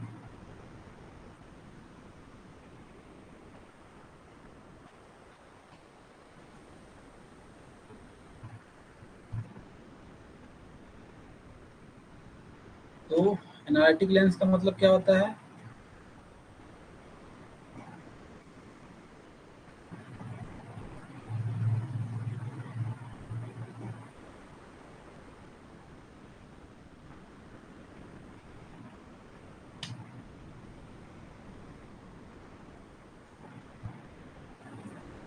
एनालिटिक लेंस में के आपका 100 होता है, सी आपका 0 होता है। हालांकि इस क्वेश्चन में दिया गया था कि एनालिटिक लेंस है जिसमें के का वैल्यू 100 है, सी का वैल्यू 0 है, लेकिन मैं यहाँ पे पुट डाउन नहीं किया हूँ क्योंकि आपको पता होना चाहिए एनालिटिक लेंस का मतलब होता है वहाँ पे मल्टीप्लाइंग फैक्टर 100 होता है और सी मतलब जो आपका एडिटिव कंस्टेंट होता है वो 0 होता है। यहाँ पर जो आपका के है वो आप होता है मल्टीप्लाइंग कंस्टेंट, ये होता है सी एडिटिव कंस्टेंट। तो अगर स्टाफ हेल्ड वर्टिकल लिखा है तो डी का फॉर्मूला होता है K S cos square theta plus C cos theta. Horizontal distance निकालना है इंस्ट्रूमेंट और स्टाफ के बीच का, तो आपको ये फॉर्मूला पता होना चाहिए। लगभग 3-4 टाइप के हैं, इसको याद रखिए आप लोग। या तो प्रूफ करते बन रहा है या उसको सॉल्व करते बन रहा है तो कोई दिक्कत ही नहीं है फिर आपसे, नहीं तो सिंपली याद कर लीजिए अगर सॉल्व नहीं हो पा रहा है तो अगर यहाँ पे c इक्वल टू 0 है तो ये वाला टर्म आपका 0 हो गया। बस आपको यहाँ पे पुट करना है k इक्वल टू 100, ये होता है मल्टीप्लाइंग फैक्टर। ये पढ़े होंगे, क्वेश्चन में दिया है फोकल लेंथ और आई दिया है तो एफ के निकल जाएगा, एफ डिवाइड बाई आई क्या होता है आपका के होता है, ये होता है के आपका multiplying constant into yes, yes होता है स्टेडिया इंटरसेप्ट मतलब स्टाफ इंटरसेप्ट 1.2 दिया है into cos square theta, cos square theta दिया है 10 डिग्री। इसको सॉल्व कीजिए, 1.2 इंटू 100 मतलब 120 degree into cos square 10 degree. इसको सॉल्व कीजिए, आपका कितना रहा है 116.38। ओके, मैं आपको पुट कर रहा हूँ इसको, जैसे 100 इंटू 1.2 इंटू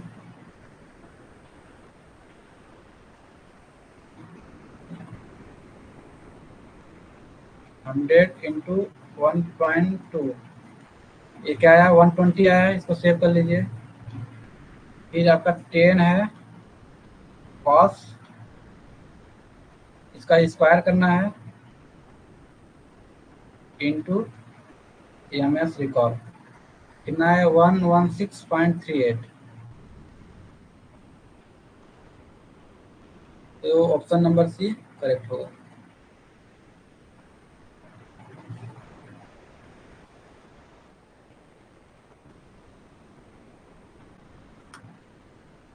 चलते हैं 49 पे। एक close ट्रेवर्स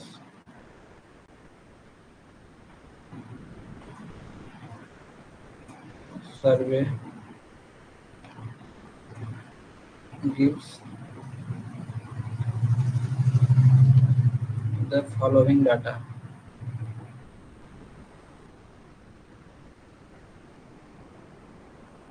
or latitude and departure.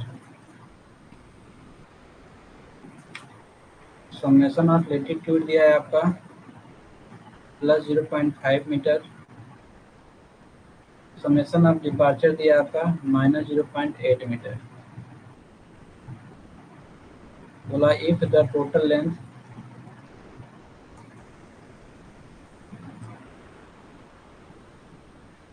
Of the traverse is 500 metre, what is the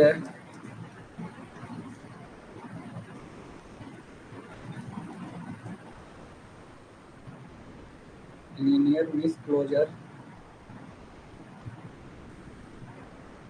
and the relative precision. Relative precision. Option A है आपका 0.094 एंड 0.01879%।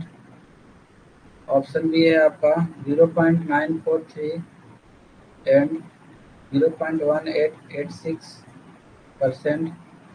ऑप्शन सी है आपका 0.89 एंड 0.00189%। ऑप्शन डी है आपका 0.3 एंड 1.87%।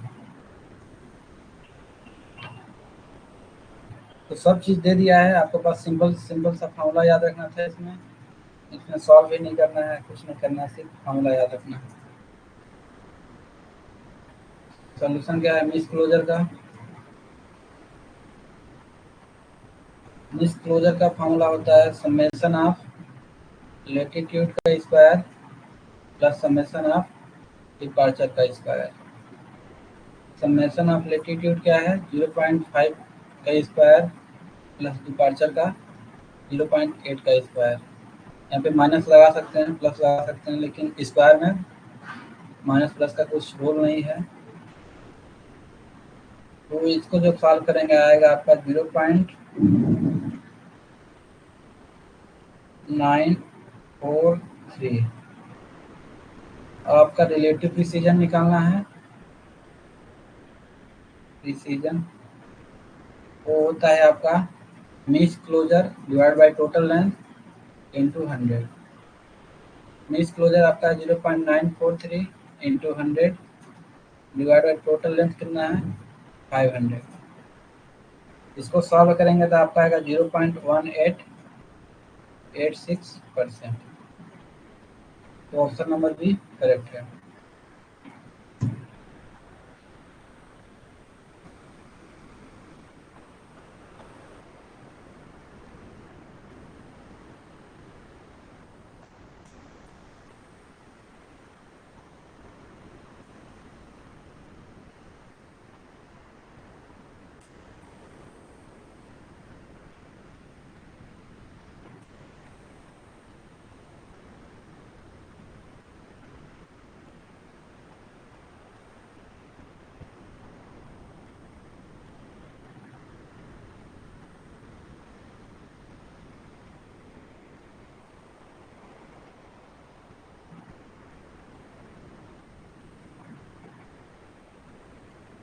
फोर्टी नाइन समझ में आया? मिस क्लोजर और रिलेटिव प्रिसीजन कैसे निकालेंगे?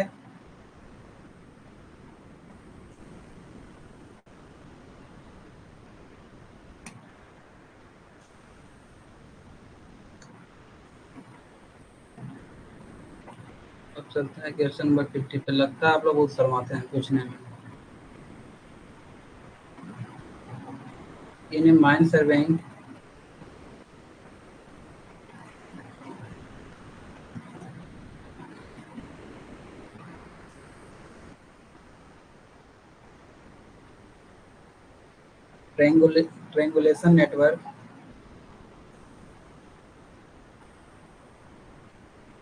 triangulation network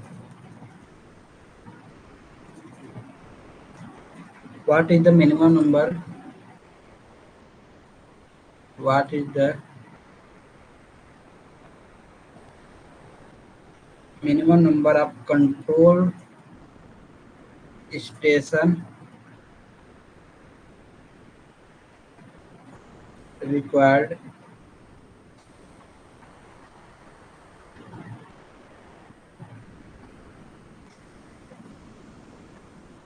to establish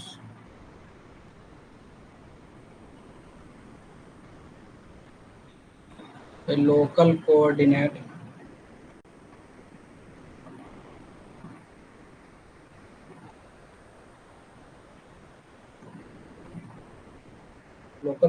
system in an underground area for accurate positioning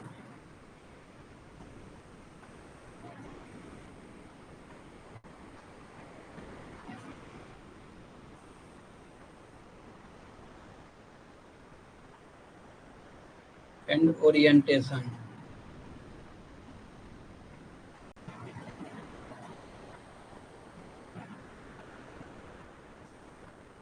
इसमें पहला दिया है 2, ऑप्शन डी दिया है 3, ऑप्शन सी दिया है 4, ऑप्शन डी दिया है 1. In a mine surveying triangulation network, what is the minimum number of control stations required to establish a local coordinate system in an underground area for accurate positioning and orientation? बताइए कितने number of station चाहिए?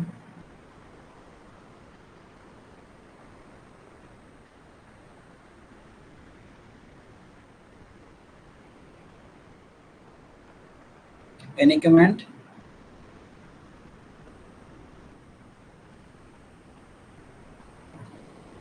तो minimum number कितने चाहिए? 2 चाहिए.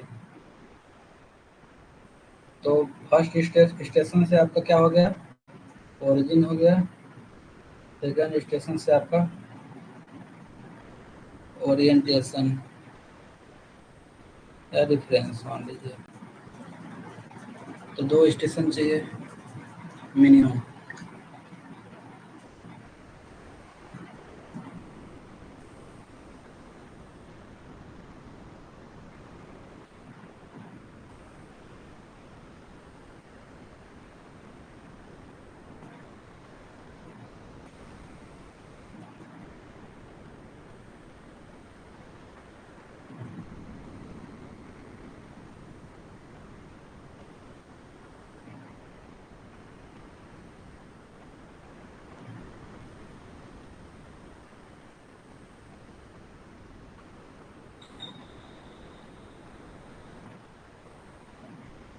Question number 51.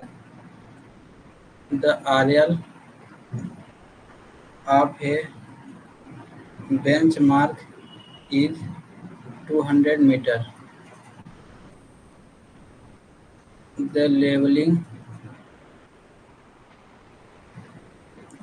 instrument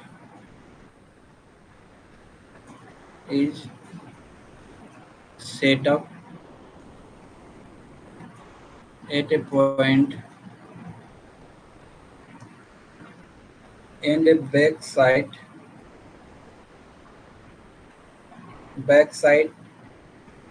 on benchmark is 2.5 meter.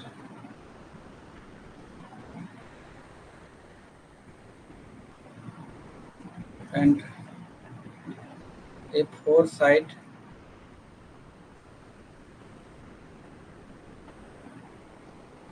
on a turning point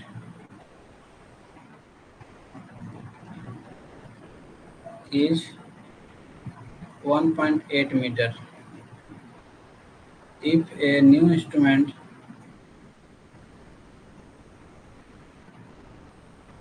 is set up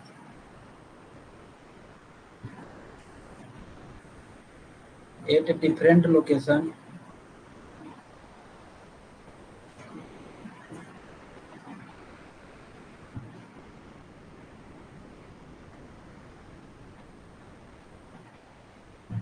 provide a backside on turning point instrument sorry, turning point 1 of 1.2 meter. What is the height of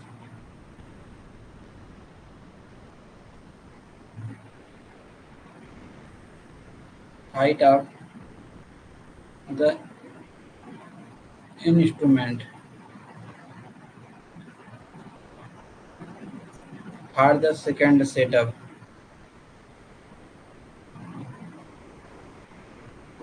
option A है आपका 205.7। Option B है आपका, इसको solve कीजिए, question number 51 जल्दी।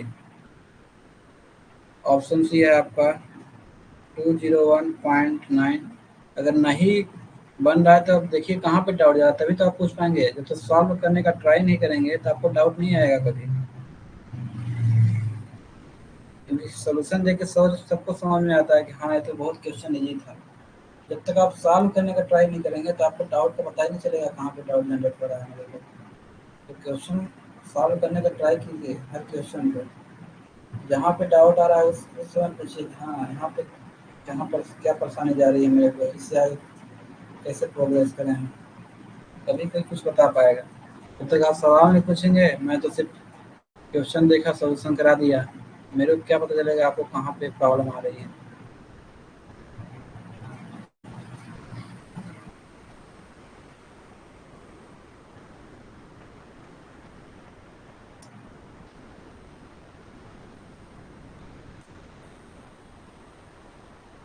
तो एक instrument bench mark के साथ सा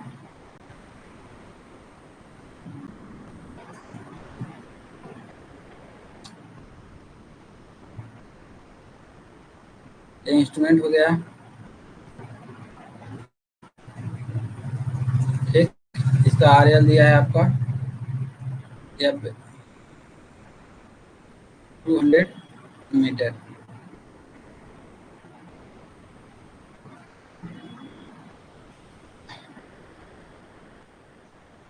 और इसका जो क्या बोलते हैं बैक बेरिंग है, बैक बेरिंग मतलब जो पहली रीडिंग ले रहे हैं हम इंस्ट्रूमेंट से उसको उसको बोलते हैं बैक बेरिंग। और जो उसका क्या बोलते हैं फोर साइड है, फोर बेरिंग है, वो कितना है?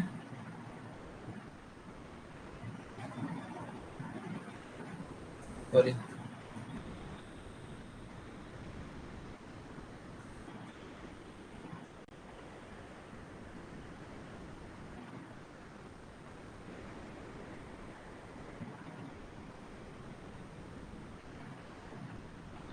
बेंच मार्क आपका है, इसका आरएल दिया है 200 metre. The instrument is set up at point and back side on benchmark। Benchmark पे ही बैक साइड लिए हैं, बोला है ना, back side on a benchmark is 2.5 metre. तो आपका 2.5 मीटर हुआ। और एक फोर साइड है, उसका क्या दिया है इसमें 1.8 मीटर, ठीक। तो इसको सॉल्व करते हैं, 200 प्लस 2.5 माइनस 1.8। तो हम यहाँ पे पहुँच जाएंगे इसको सॉल्व करने के बाद। 200 प्लस इसको ऐड करेंगे बैक साइड, यहाँ पे पहुँचे तो यहाँ पे आ गए, यहाँ से ए वाली हाइट माइनस करेंगे तो यहाँ पे आ गए हम, ठीक। इसके बाद बोला है if new instrument is setup at a different location provide a back side, ठीक। अब मान लीजिए मैं यहाँ पे एक इंस्ट्रूमेंट सेट कर रहा हूँ, ठीक, यहाँ पे जिसका आरएल पता है मेरे को, बोला है ना, if new instrument is setup at different location provide a back side on turning point 1। क्योंकि जो फोर्थ साइड हम लिए थे वो क्या बोलते हैं टर्निंग पॉइंट पे लिए थे 1.88 मीटर पे, तो उसी पर मेरे को एक इंस्ट्रूमेंट सेट करना है टर्निंग पॉइंट 1 पे। तो यहाँ पे मैं एक इंस्ट्रूमेंट सेट करूँगा, मान लीजिए इसको सेट किया, ठीक। इसका मेरे को आरएल पता चला इससे। आरएल कितना हो इसका? 200 एक 202.5 माइनस 1.8 कितना होगा? 200.7 इतना ही होगा ना?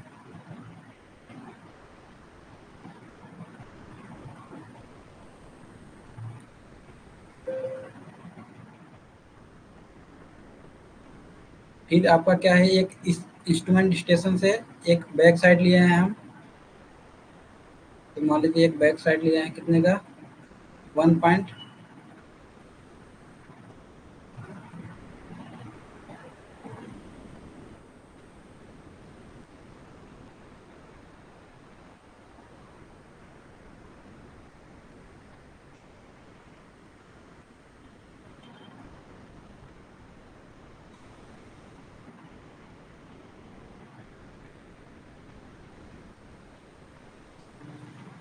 एक मान लीजिए यहाँ पे आ रहा है 1.2 का, मैं एक बैक साइड लिया हूँ। देखिए एक यहाँ पे एक बैक साइड लिया हूँ 1.2 मीटर का।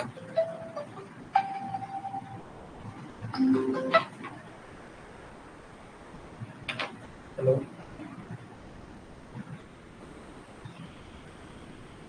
हुआ हम 15 मिनट लगाओ ना, क्लास चलाता हूँ। हाँ, कथे लगाओ थे 15 मिनट तक क्लास चलाता हूँ। 8 बजे के बाद।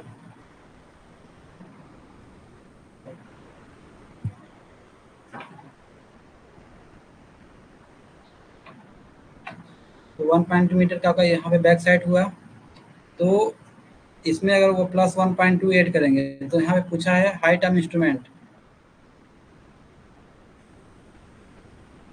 ठीक, तो 1.2 जब ऐड करेंगे तो आपका इस पॉइंट पे पहुंच जाएंगे। तो इसका जो करेक्ट आंसर होगा आपका 201.9, ऑप्शन नंबर सी।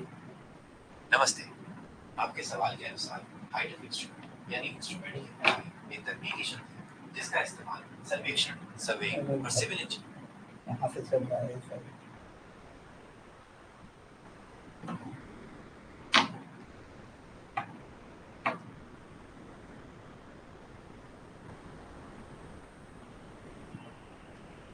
फोर्टी एट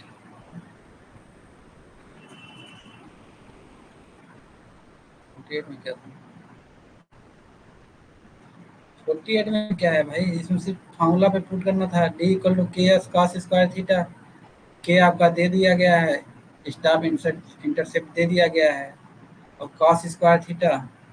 अब इसको पुट नहीं करता बनता है तो उसको बताइए, मैं इसको कैलकुलेट करके बता दूंगा कैसे कैसे पुट करना है। बाकी सब कुछ दे दिया गया है यहाँ पे। के का वैल्यू दे दिया गया है। के अगर क्वेश्चन में बोला एनालिटिक लेंस तो वहाँ पे आपको पता होना चाहिए के इक्वल टू 100 होगा, सी इक्वल टू 0 होगा। अगर नहीं भी दिया है तो आपको पता होना चाहिए एनालिटिक लेंस में के का वैल्यू 100 होता है, सी का वैल्यू 0 होता है, क्योंकि क्वेश्चन में बोला एनालिटिक लेंस है। तो एनालिटिक लेंस में के इक्वल टू 100 होगा, सी इक्वल टू 0 होगा।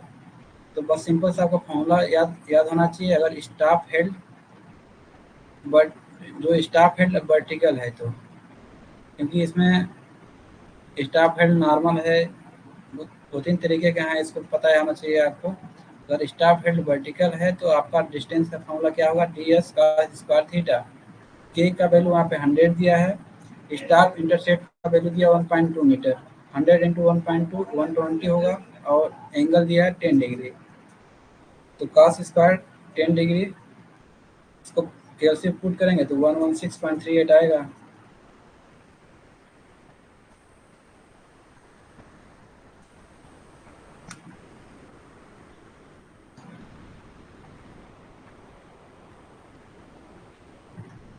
चलते हैं 52 पे। 52 में है a velocity vector is given as v equal to 5xy plus 2y square j plus 3yz square k। the divergence of this velocity vector at 1, 1, 1, 1, 1 each। इसमें कुछ है divergence of velocity vector. Sorry, option दे देता हूँ आप लोगों को। Option A है आपका 9, बी है 10, सी है 15, डी है आपका 14। तो सॉल्व करते हैं इसको। डाइवर्जेंस क्या होगा वेलोसिटी का वेक्टर का? Del V X by del X plus del V Y by del Y del V Z by del Z. यहाँ पे आपका भी क्या दिया है? 5x वाई आई प्लस 2y स्क्वायर के J cap plus 3y Z square K cap. तो partial differentiation में ये चीज आपको पता होना चाहिए जिसके रिस्पेक्ट में पूछा है। जैसे यहाँ पे x के रिस्पेक्ट में पूछा है ना, तो x सिर्फ x टर्म का डिफरेंशिएशन होगा। बाकी जो अदर टर्म रहेंगे जैसे y हो गया z हो गया उसको कांस्टेंट मानेंगे। समझ रहे हैं? तो यहाँ पे क्या है आपका?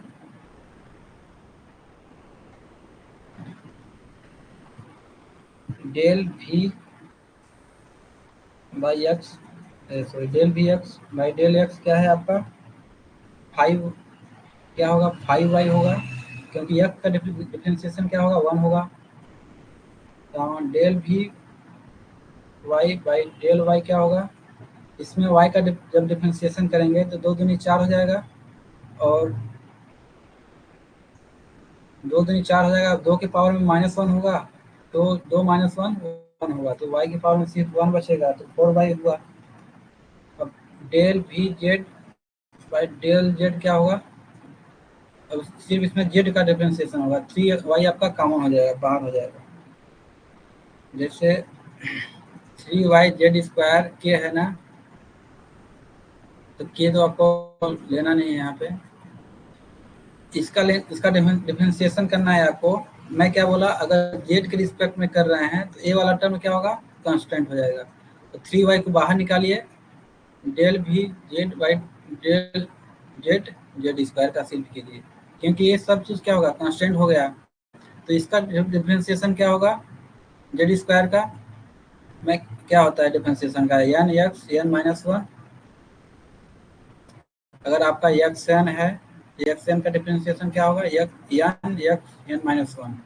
तो एन क्या है आपका? 2 है, एक्स आपका जेड है, एन -1 मतलब 2 - 1, तो 2 जेड, ये होगा ना।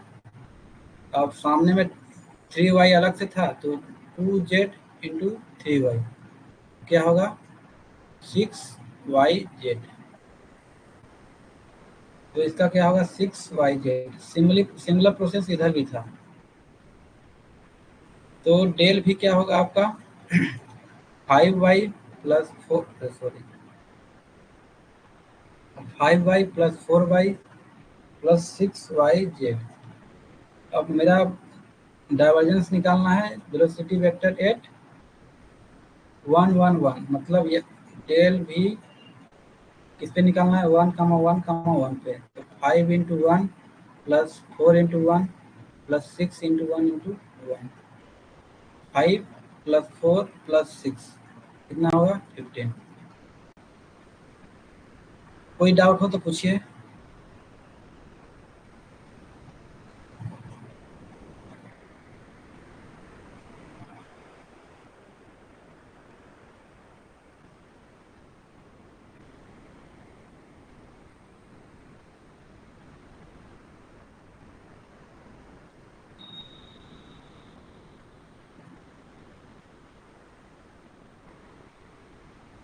या तो इसको एक बार अच्छे से बना देता हूँ।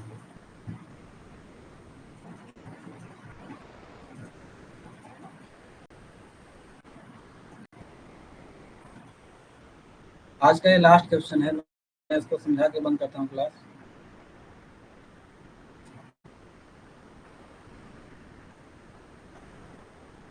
एक इंस्ट्रूमेंट हो गया। ये आपका बैक साइड हुआ, जिस पे रीडिंग आपका दिया है 2.5 मीटर। इसका RL दे दिया है आपका 200 मीटर। एक 4 साइड लिए,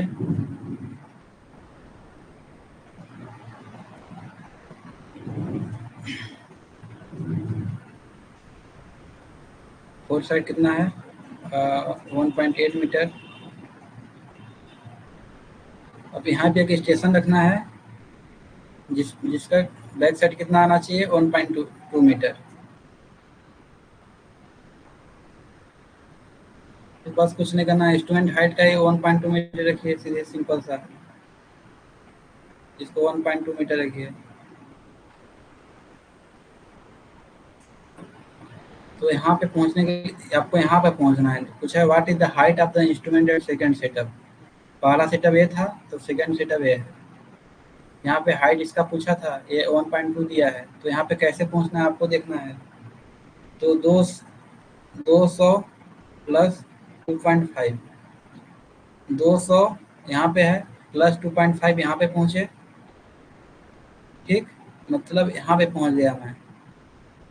2.5 जब जोड़ेंगे तो यहाँ तक पहुँचेंगे, माइनस 1.8 किए तो यहाँ पे पहुँच गए, यहाँ से 1.2 गए तो यहाँ पे पहुँच गया। बस इसको सॉल्व करेंगे तो आएगा 201.9।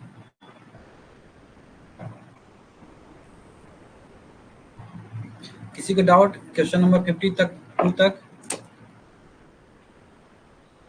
कोई भी डाउट है तो पूछिए जल्दी, अभी नेक्स्ट क्लास 8 बजे से स्टार्ट हो जाएगा आप लोगों का, जल्दी बताइए। कोई भी डाउट हो तो अभी तक। Any doubt till now? कोई भी डाउट हो तो पूछिए, शर्माना नहीं चाहिए, मतलब शर्म नहीं आना चाहिए।